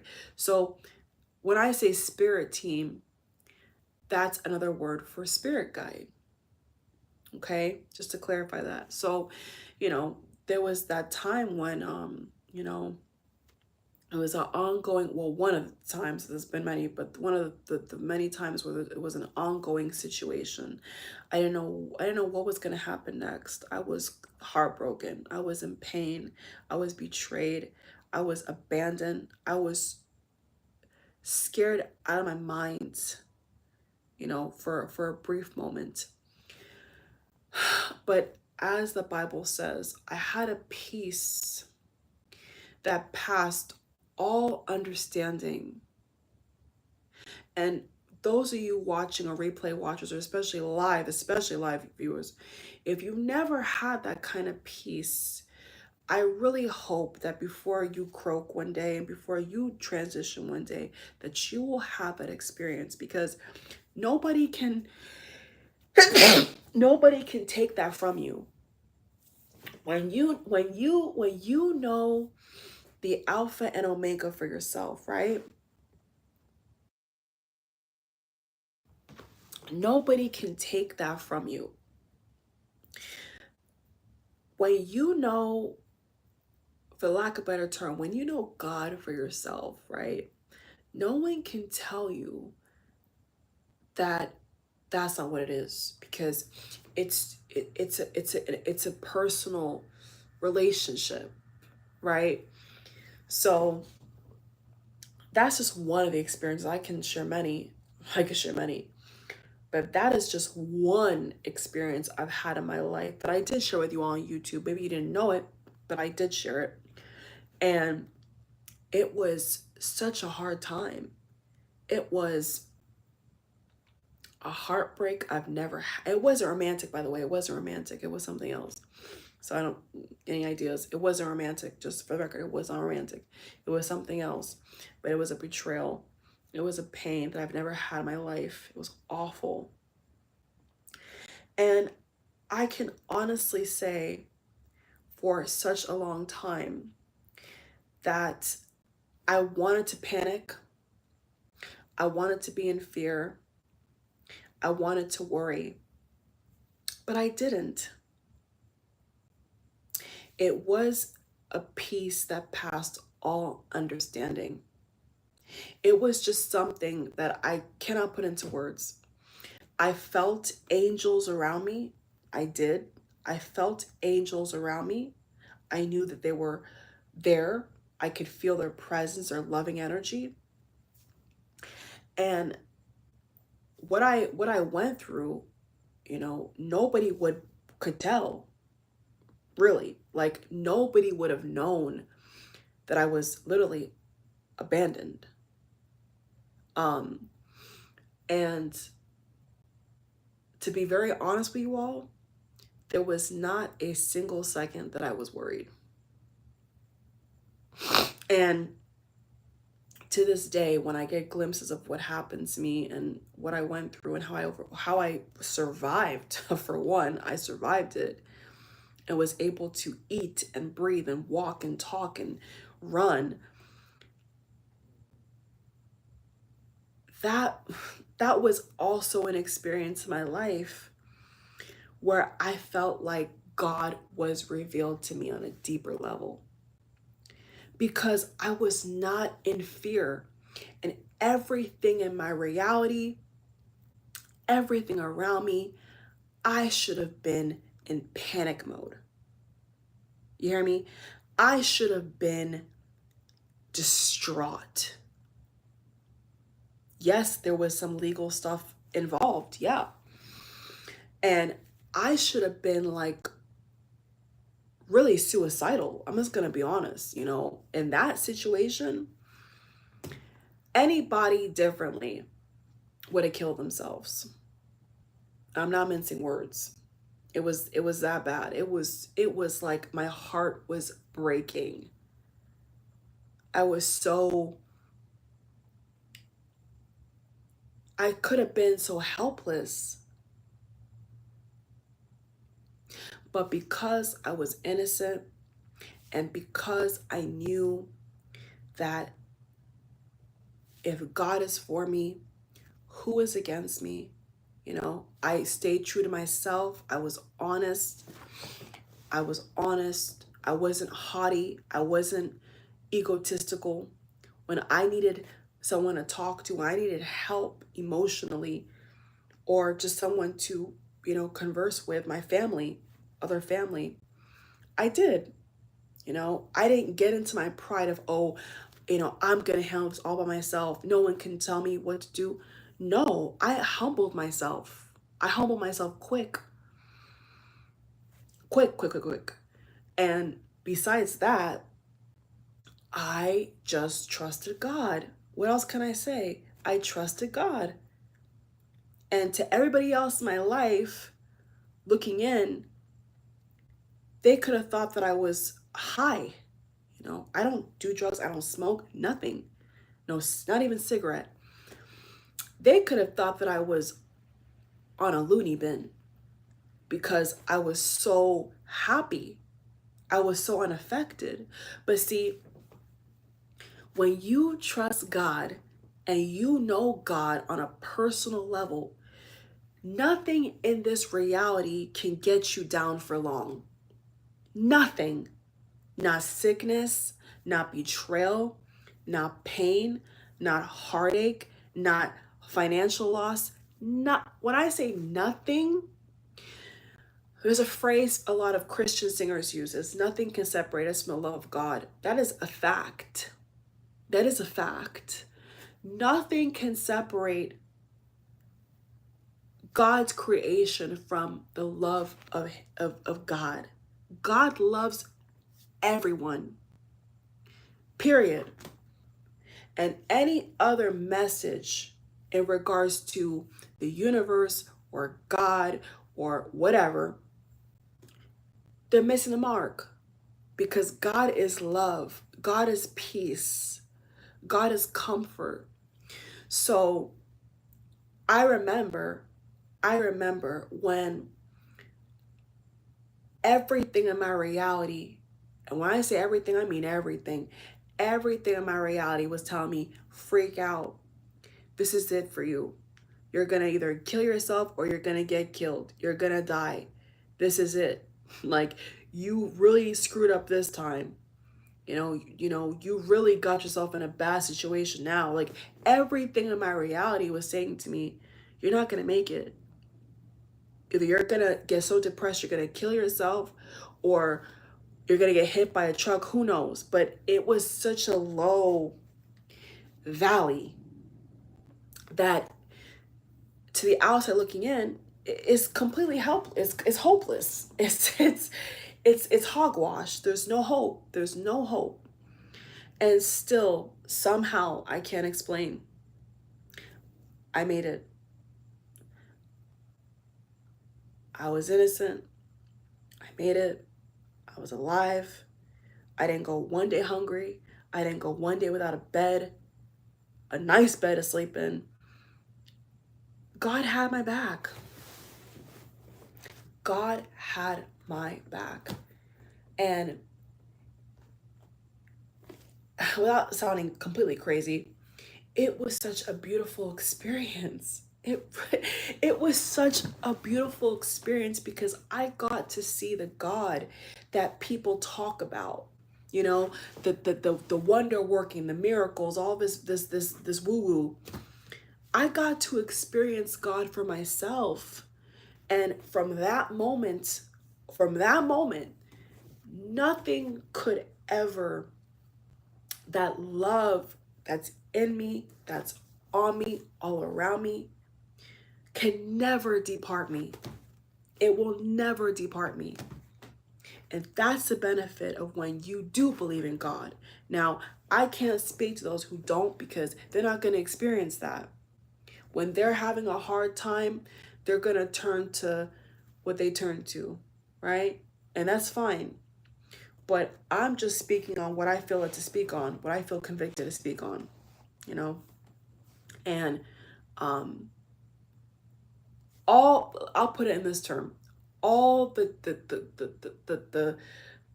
cups, the cards, the stacks, everything was against me.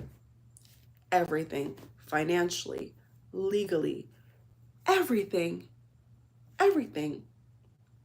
But I surrendered.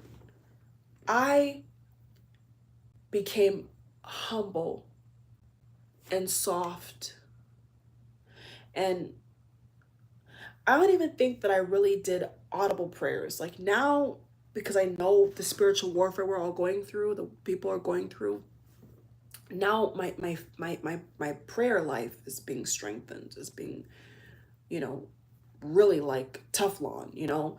But back then it wasn't like that, y'all. So I'm a living witness that you don't have to have no flamboyant prayer. All you gotta do is have the right heart. And you gotta tell the truth. And the truth will prevail, and it will go in your favor, like it did in my favor. And, you know, I don't even recall me doing no out loud prayer. I really don't. I think I was just, my heart, it's a heart thing. My heart completely, God had me.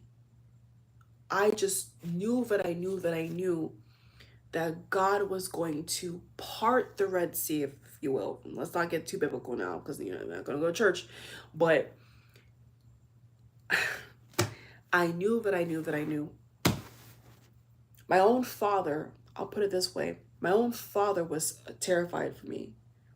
He couldn't believe what I was going through. You know, I couldn't either. But that was just another demonstration of where God wanted me to be with him, to me, because that strengthened my faith. That strengthened my belief that there is good people out here in this world. There's a lot of crooked ones. There's a lot of bad people out here. But that experience taught me that there could be complete strangers who want to pour out love, who want to just listen, just be a shoulder to cry on. Like, and that was a beautiful, I'm telling you, that was a beautiful experience. You know, to the naked eye, it was awful. To the naked eye, it looked like a tragedy. It looked like the end of the road. It really did. You know, there was, You know, there could have been times where I could have, you know, caved into depression and went in the bathtub and drowned myself. You know, that's how bad it was, really. And God couldn't let me do it. I couldn't do it because I had peace. See, when you have peace, you don't do certain things.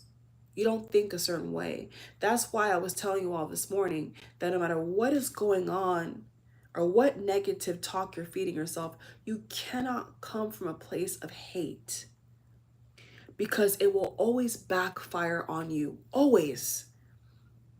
That's why when I was in the car and I was trying to process all this, that's why even if I was dying in that last couple of seconds, I said to myself, I am not going to. If I'm going to leave this earth, I'm not going to leave this earth casting a negative thought about the person who hit me that could have killed me. I'm not going to think that way.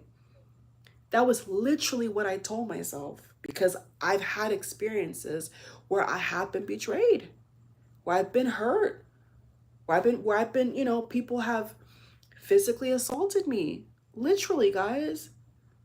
And it's just God's grace. It is just God's grace keeping me on the straight and narrow, keeping me focused and not distracted by what they want me to react to, what they want me to say, because that's just going to wind me up. And I had to learn that. And really, that is one of the best lessons that us humans having this human experience can learn, is you've got to wise up. There's going to be certain people put in our life to trigger us on purpose, to literally piss us off on purpose, just to see if that trigger still is triggerable. Literally. I'm not saying it's sent from God. I'm saying just the universe, the way the universe works, you know? And we're tested.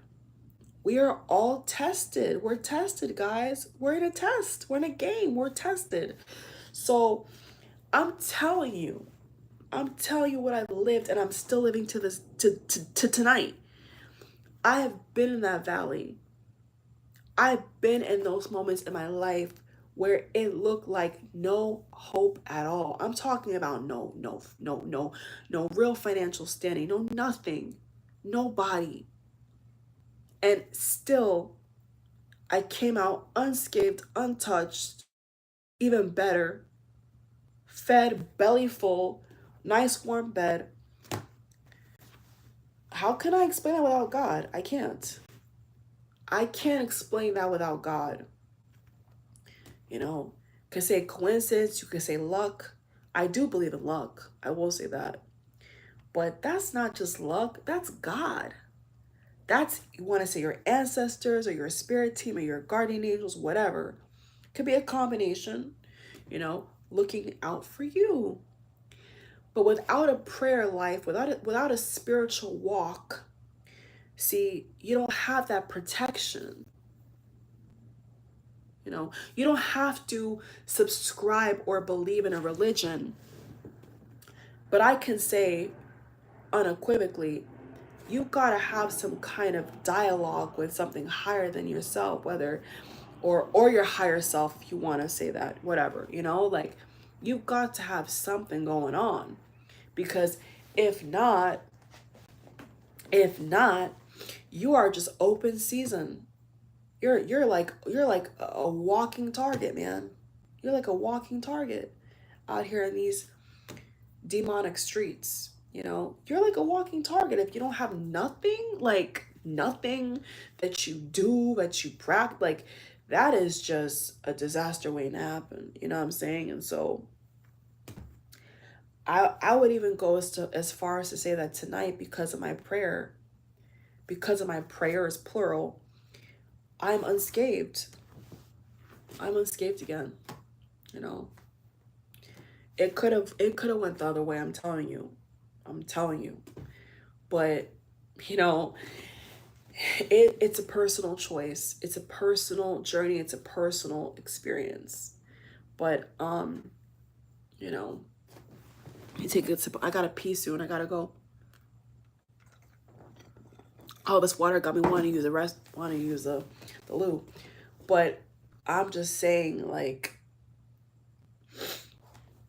you know, it exists, man.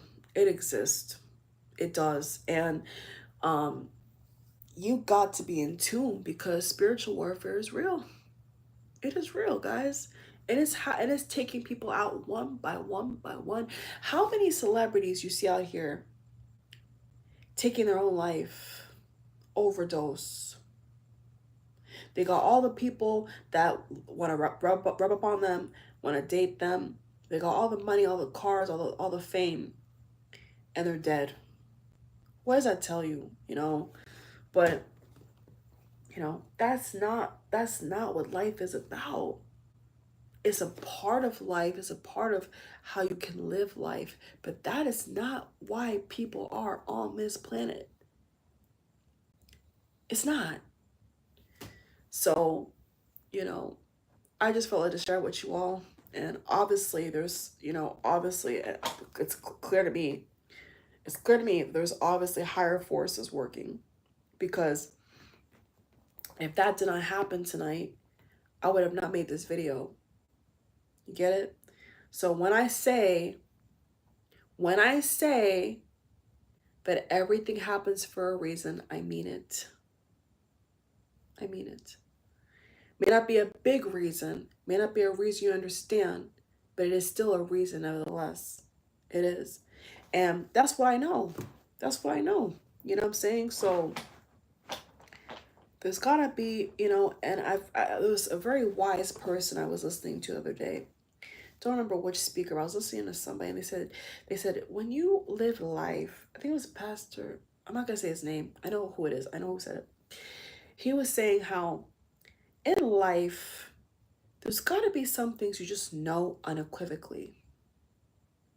You can't go through life and not know anything, right? You have to know with conviction something, anything, or you're gonna wander aimlessly. You're gonna be confused all the time.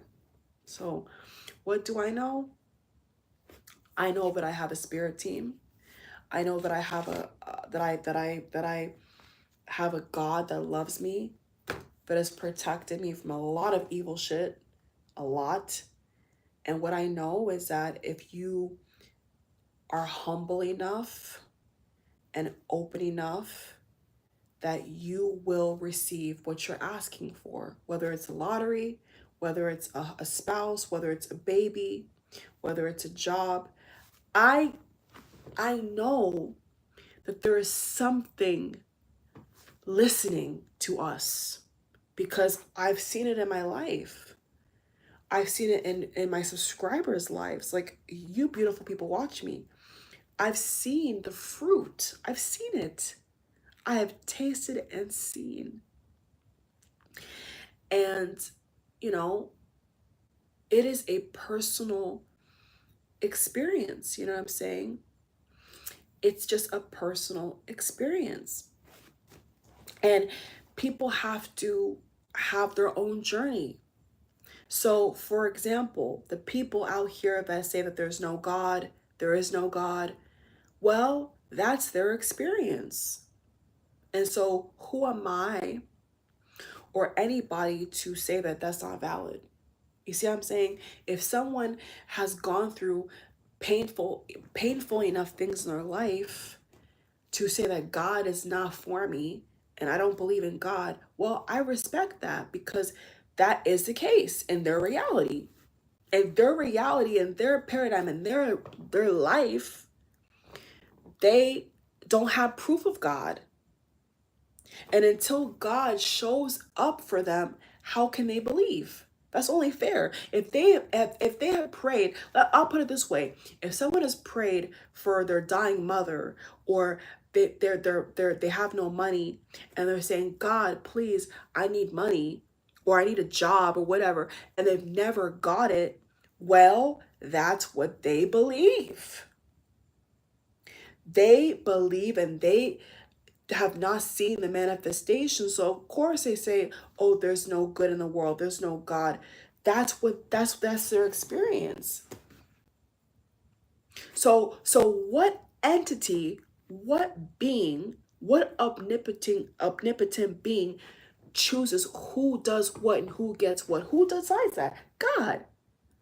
Because I can say that I have prayed for divine intervention with and now with a pure heart, not a spectator's heart, not a critic's heart, not a scientist's heart, with a pure heart. That's the difference. If you go to the universe, God, right? Universe and God is, they work together, and you are a critic and you're negative and you think that you're higher than God, God's not going to show nothing to you because you're saying that you are God. Of course not. Of course not. But if you come as one of his creations, as like a child, the innocence of a child, and you are open, you're not begging, but you're open and say, please help me, please help me. He will help you. But you cannot come to God like you're God, because that's not going to work. And that's the problem with men. I'm not saying men as a gender. I'm saying human. Human is a word for men, people. They think that they are above God. So then at that point, you are on your own. You are on your own because you think that you can do everything by yourself. And let me tell you right now, with this economy and this crazy world with these crazy ass people, I cannot do it by myself. Who I don't know who I'm talking to, but I'm preaching right now, bro. Like, I know that with my strength, I cannot do it alone. I know that. And I can have all the money, all the connections, or whatever. But at the end of the day, I still have to go back to who? I have to go back to God and say, show me the way. Help me understand. Help me forgive this person I cannot stand. Help me get past them. Please give me some kind of, because I need God. I need it in my life. I do. And I credit my success to God. I credit what I have to God.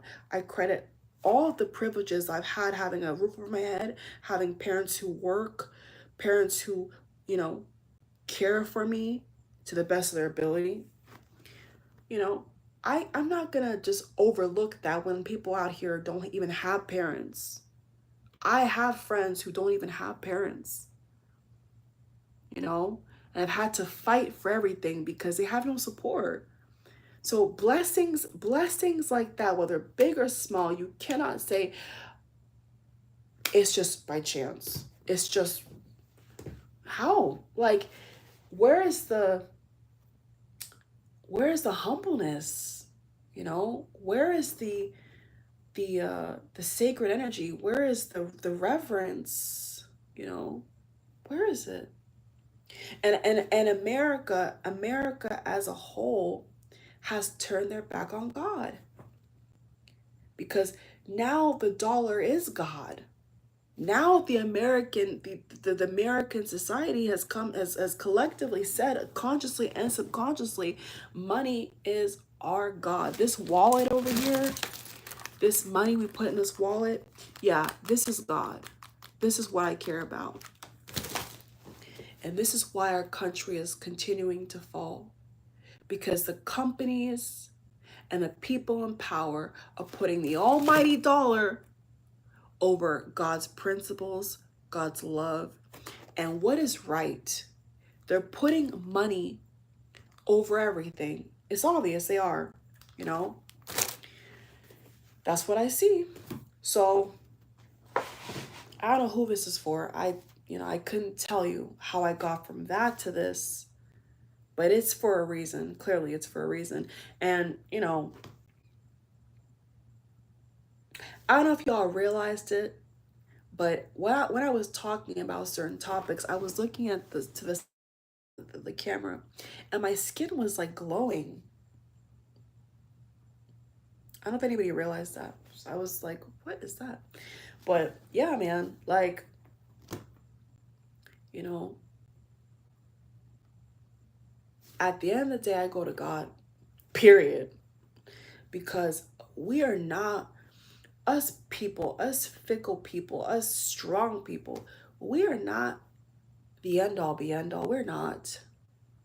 And we cannot live like we are, or we're going to get ourselves in some serious trouble.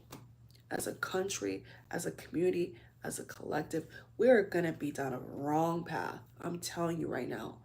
So I can have all the wits, all the gifts, all the charm in the world. I don't care. I don't care. I credit God, I credit grace for carrying me through. Even tonight, I was praying the whole night. Not that I'm not a praying person, but I was convicted to pray for my protection. I was. And, you know, you know, coincidence again, I think not. But you know, one day, you all, one day when we're all out of this world and we're somewhere beyond this, that's way more peaceful, way more beautiful, way more better than this, we will understand then. But while we're down here and we're in the pit of hell and we're with all these demonic people and these crazy secret societies and all these wacko celebrities, we have to put up with it. We cannot, like, say night night. We can't do that. We have to fight the good fight. And we have to be sure in something. Like I said earlier, you have to know that you know something, anything in life, that's positive, that's going to lead you in a good direction. So, I don't think I've ever gone as in depth with that testimony, but let me tell you, that was a time in my life where unequivocally I knew that there was something called the supernatural. Unequivocally. Unequivocally. I was protected. I was rescued. I was rescued. I was literally taken care of. I was held like a baby with a mom, like a newborn, the whole way through. When in reality, I should have been dead. That's the reality. I should have let depression take me, you know. But greater is he in you than he is in the world. And if he is for you, how can he be against you? How can the world be against you? It's impossible. It's literally impossible because he made you. My name is not a mistake. My actual name, Simone, and other definitions of the word Simone, my name means heard of the Lord. In Latin, certain dialects, my name Simone means beautiful light. Okay, so you see how God doesn't make mistakes? Like, that name was given to my mother in England when she had me in London, in Europe, in the hospital. She asked God to tell her, what should I name my baby? It's a whole other camera. It's a whole other story I can go into right there, right? Just right there, right there. And, how would she know? How would anybody in my family know that I would have certain spiritual gifts, then in my 20s, make a YouTube channel, have gone viral multiple times and counting? I just had one of my YouTube shorts cross over 300,000 views. You think that's by mistake, guys? You guys think this is just by me? No, that's God. That's not me. I don't have no power to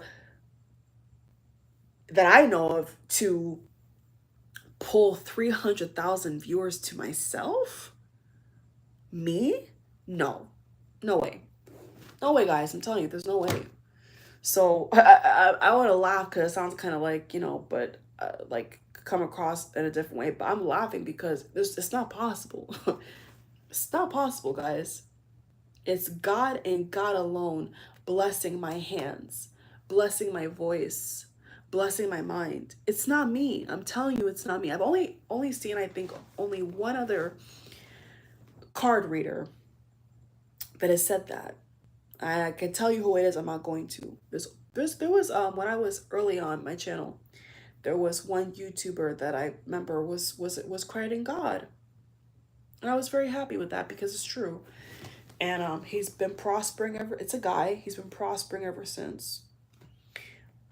He's of I believe Asian descent. I'll put it that way, so I can narrow it down for you guys. And he's been prospering ever since, and may he continue to prosper. But that's how God elevates you. You know, God does not elevate you because of what you do. It's because of what he does through you. That's the whole point, guys. That's the whole purpose. We're put on this planet in a game-like way, like a game, and he controls it all. Like the Matrix, the Truman Show, it's all the same. You know, it's all the same. Like that. We think we have free will. You know, we think that we pick all these little things about it. We don't. You know, we're put here. We're literally put here, and not all of us, you know, really wanted to come here. You know what I'm saying? But God said, you're going down there. These are your parents. This is your life story, and you're gonna have to deal with it. And that's that. God has the ultimate say. There's nothing we could do. We turn back the clocks, y'all. We don't have that power. We don't. I don't even care if a scientist comes up with a teleportation device, a teleport device, or even a time machine. They're still not God. You know, still not God. Great invention. I'll use it. Hey, sign me up. But you're still not God. That's just the bottom line. You're not God. You know, you're not God. So, nothing is by coincidence, bro. Nothing is by coincidence. Nothing is by mistake. Nothing. And all this success, the crazy success I've had with my channel throughout the years, you know, the highs and the lows, the mediums and whatever, it's not just me. Yeah, I'll take credit for my hard work, my obedience, but it is not my efforts alone, period. It is not. I'll repeat that. It is not my efforts alone. It is not. And any musician, any actress, any writer, any rapper, anybody who's reached great heights, if they're honest, they'll tell you it wasn't me. It was something working through me. Michael Jackson, his birthday actually was today. Was it today? Well, now it's 1/24, so it would have been August 29th, right? When was Michael Jackson's birthday? Hold on, guys. I think his birthday was yesterday. Oh, yes, honey. We just crossed it on the 30th. His birthday was yesterday, right? Well, same day, same time that I started the live. If you're an MJ fan or you're fascinated by Michael Jackson, whatever, just putting this as an example out here. Did you know that when he wrote Billie Jean, the song that launched him into massive mega fame and wealth, right?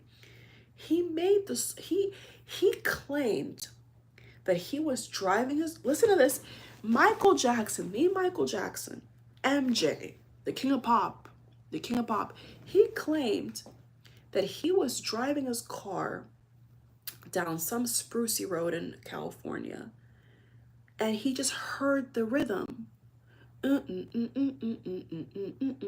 He said it came to him in a flash. The man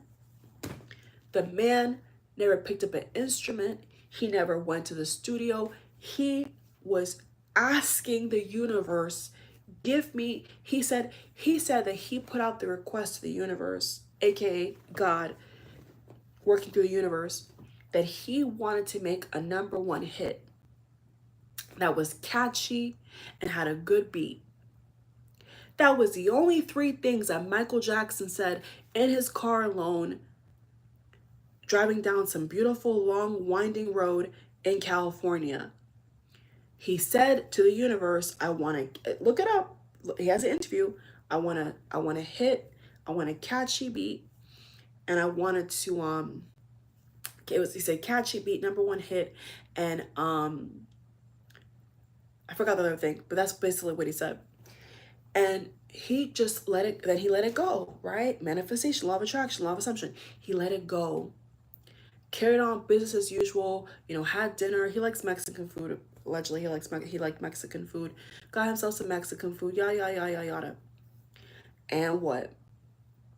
He was driving his, sure, beautiful convertible car, whatever car he was driving.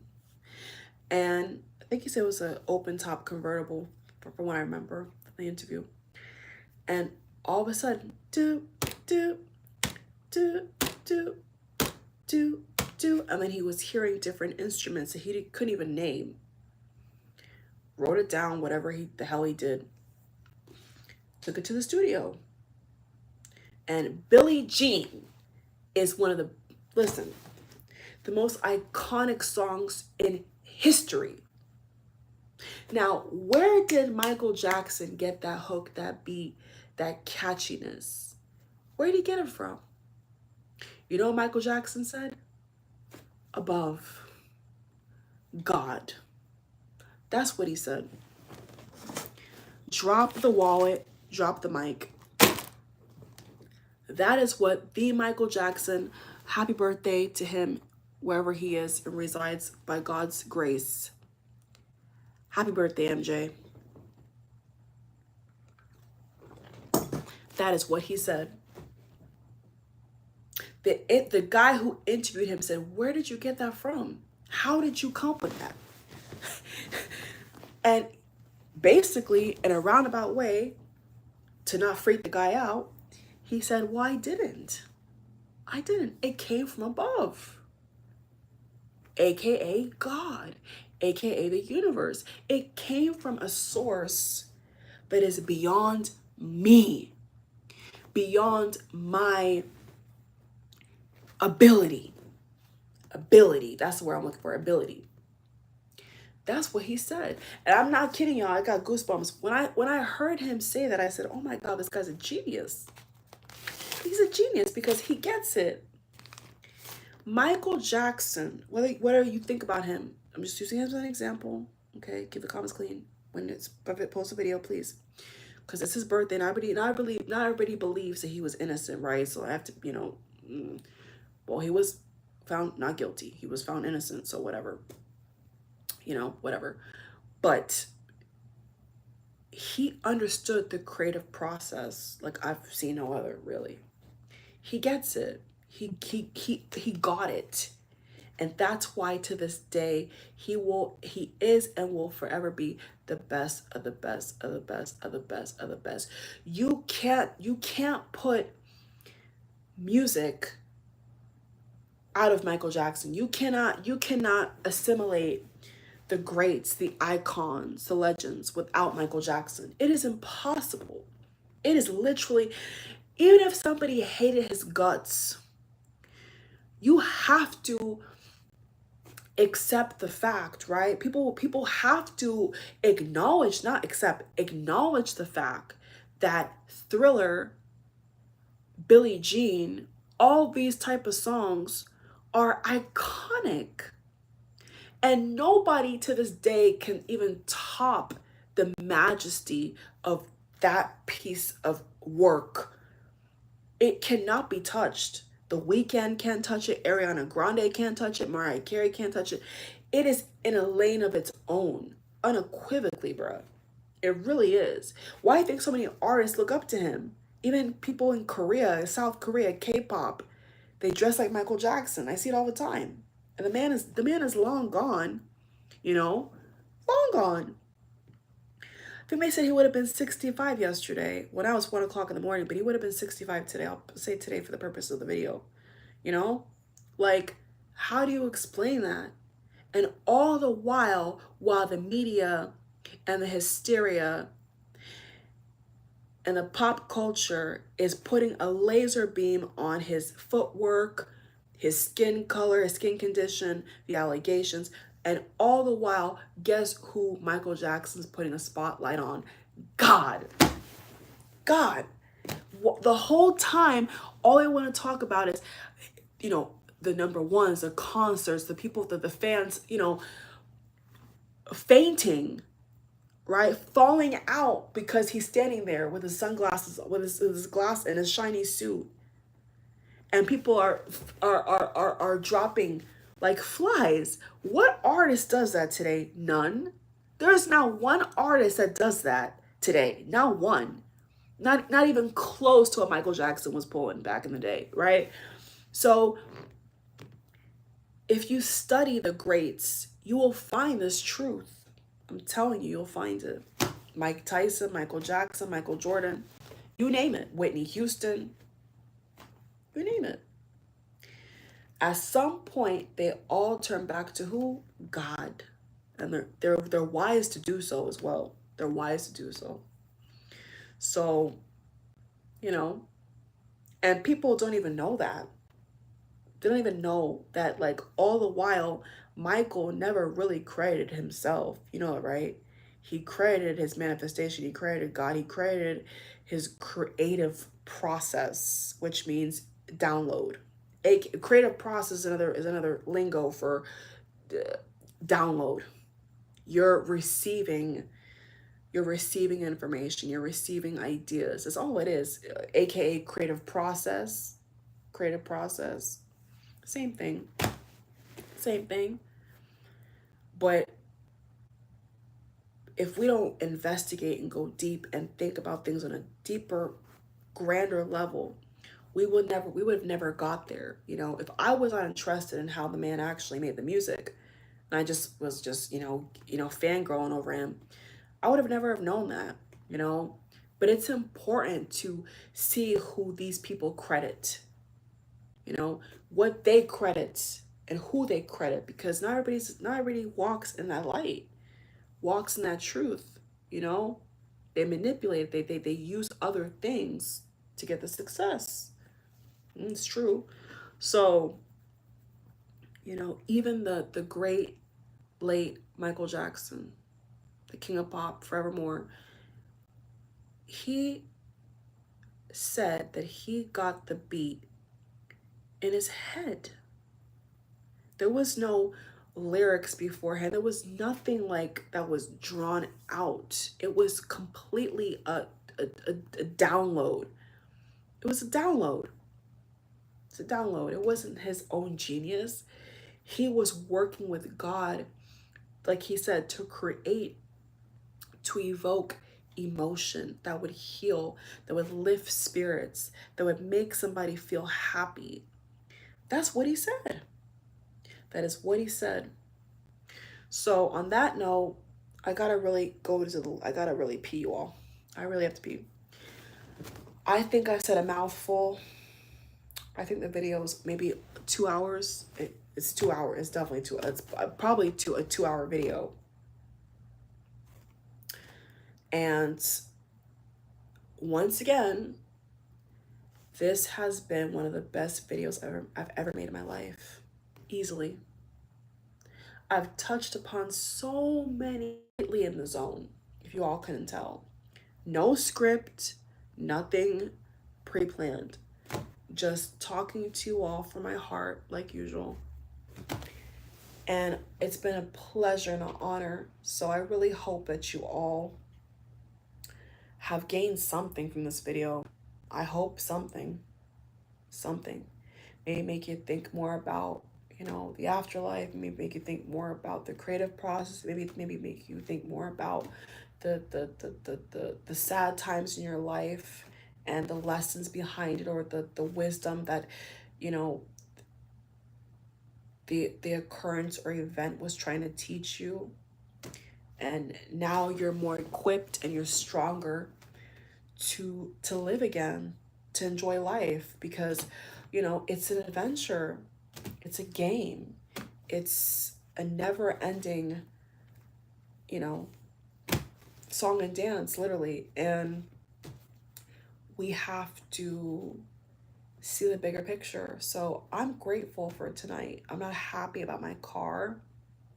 I'm sure when I log off of here, I'm gonna begrudgingly look at my car and say, "Oh my goodness, what the hell they do? What the hell do they do?" I'm sure I will.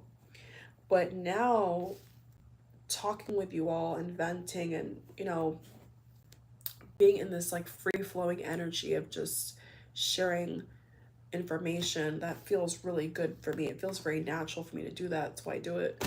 Or I wouldn't do it if it didn't feel natural, obviously. Um, it feels right. It just, I could have chosen to be upset and be sad the rest of the night and, but I felt like there was something to gain. I felt like there was really something to think about. And that's why I made this video, because not everything is as it seems. Not everything is as it seems. Even when it's a hard time or a sad time or difficult time, a trying time, a challenging time, it is not worth it. It is not worth overlooking the wisdom, the solace, the information that can be gained. So I love you all. Namaste. Have a beautiful rest of your morning, noon, or night.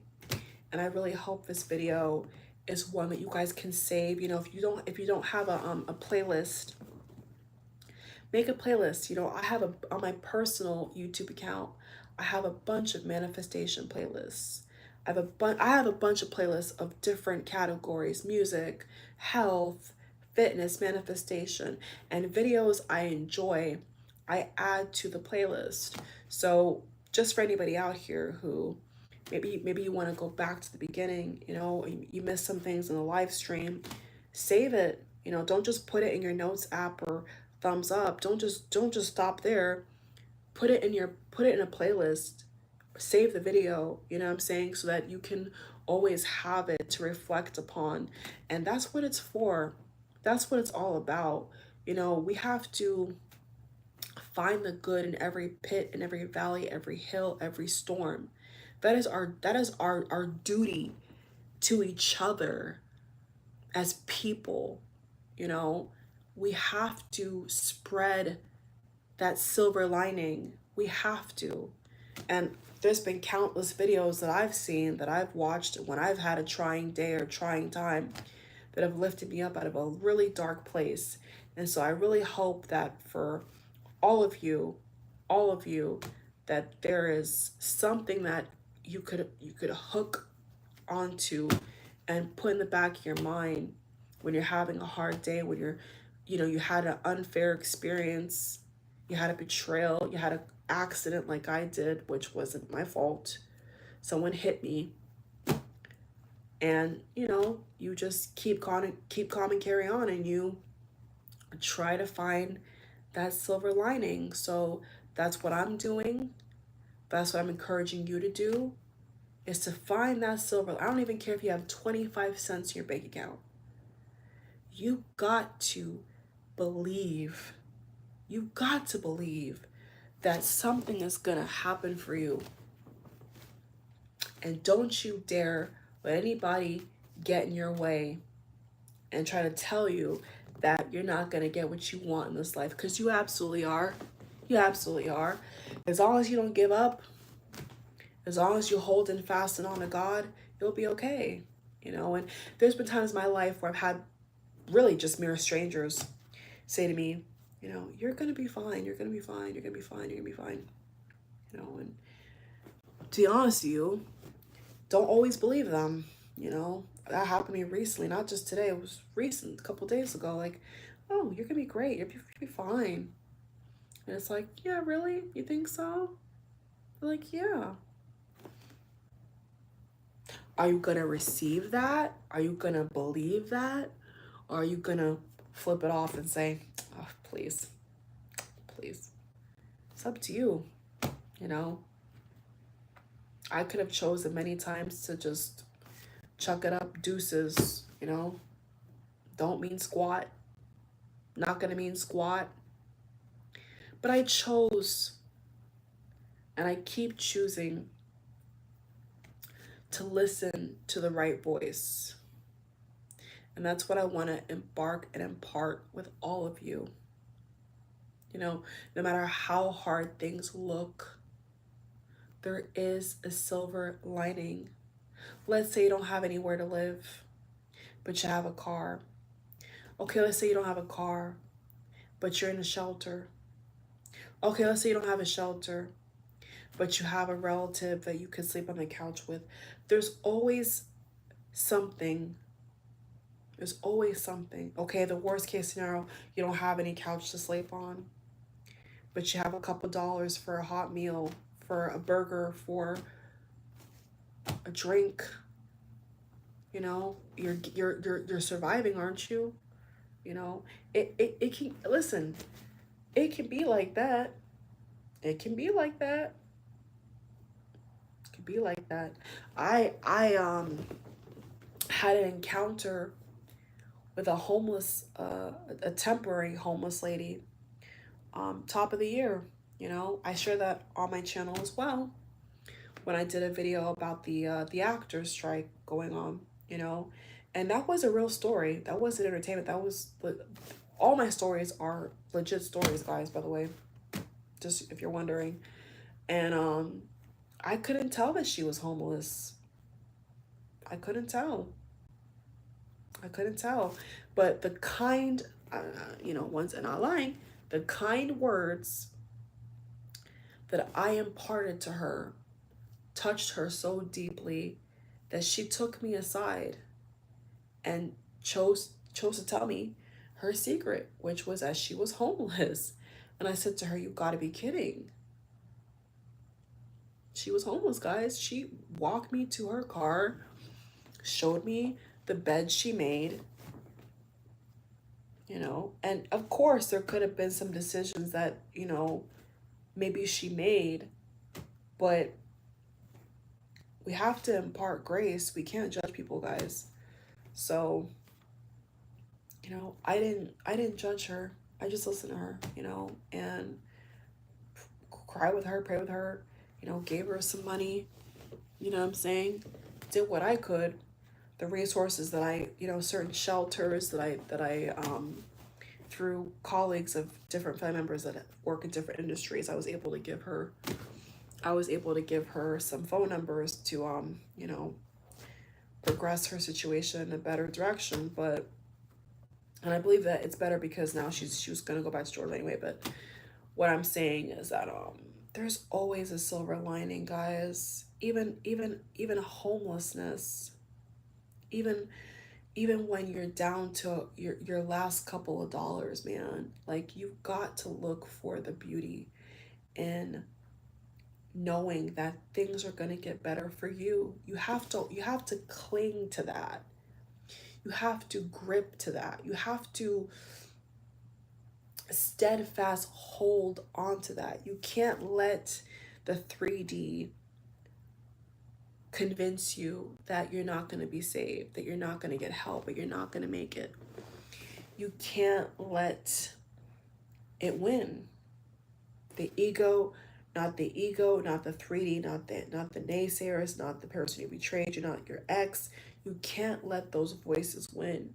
You gotta choose the right voice, and you'll make it. You will make it out alive, like I have up to this point, and by the grace of God, until He calls me home.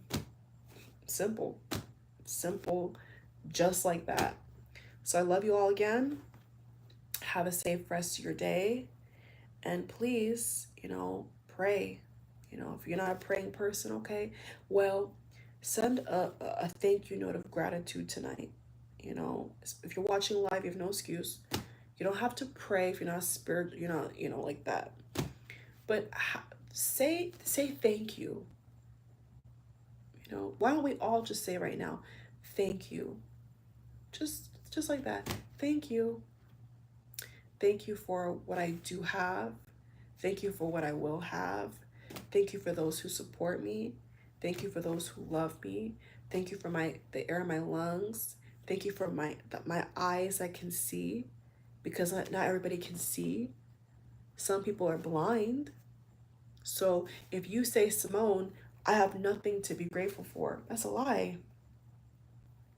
You can't tell me you got nothing to be grateful for. You got working arms, you got working legs, you got working hands, you got working eyes, you got working ears. That's that's that's a lot of things to be grateful for as far as I'm concerned. You get me? So, y'all love y'all. I'm out, okay? Bye. Have a nice night. Bye.